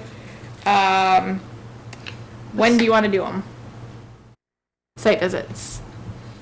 Site visits, Week of the meeting, the middle week? tell us the date you'd like to do it. What days are completely off the table? No, tell us when we can do it. Go to the positive. Tuesdays, Wednesdays, Thursdays. Sorry. Tuesday, I Wednesday, think they're Thursdays are morning. good for you? Yeah. Good, 'cause Yeah. I come on Mondays. I like Tuesday. But otherwise, you take pictures and Yeah. I go another day. How about Tuesday, the 21st? Sounds good. Sounds good. Eric, you good with that? Looking at my calendar, my work calendar. Yeah, good for me. Good. Yeah. All right. Monday, the 20th, no good. Tuesday, the 21st, good. I honestly don't like doing site visits on Mondays because it's been too busy. So yeah, I guess that is a minor update. Now, the town hall is not gonna offices- be open tomorrow, on Monday. We're not gonna be open on Monday, no. Which these offices in general have been so busy nonstop for the last 2 weeks. Every department, it has been a rotating door, phone call, email, people coming in, it has been nonstop. So I apologize for getting details out so late, but it's literally, I go to work on it, someone comes in and needs something, go back to it, someone calls on something. So I am really trying to get things out as fast as I can, just Sure. people got a lot of questions right now and there's a lot going on, so just taking it day to day. Well, and we just told all of Slack to just ask, I'm sorry, We're I just set. told them to ask you if they have any questions. That's all right. We have to approve the meetings, Yeah. the meeting minutes. Oh, can you see me? Yeah, I think, can I do both of them at the same time? I think I can do, I'd like to make a motion to But Karsten approve. can't vote on September 18th because he wasn't here. Okay, well then I won't do Then them at the do them same time. separate then. I'd like to make a motion to approve the minutes from August 28th, 2025. Second. Nick wasn't on yet, so. I'm all in favor. Eric Gaspar in favor? Good in favor. Carsten Stüber in favor. And we lost We four, lost but four. we had three, so we're good. And good, then yeah. Nick abstained. September 18th? Like to make a motion to approve the minutes from September 18th, 2025. A second. Discussion, seeing none, all in favor. Eric Gaspar in favor? Ed Good in favor. Nick Gravel in favor? Carsten Stüber abstain. Appreciate it. Boom. I move to adjourn the meeting. I second. All in favor? See ya. Perfect. Thank you so much. Thank you.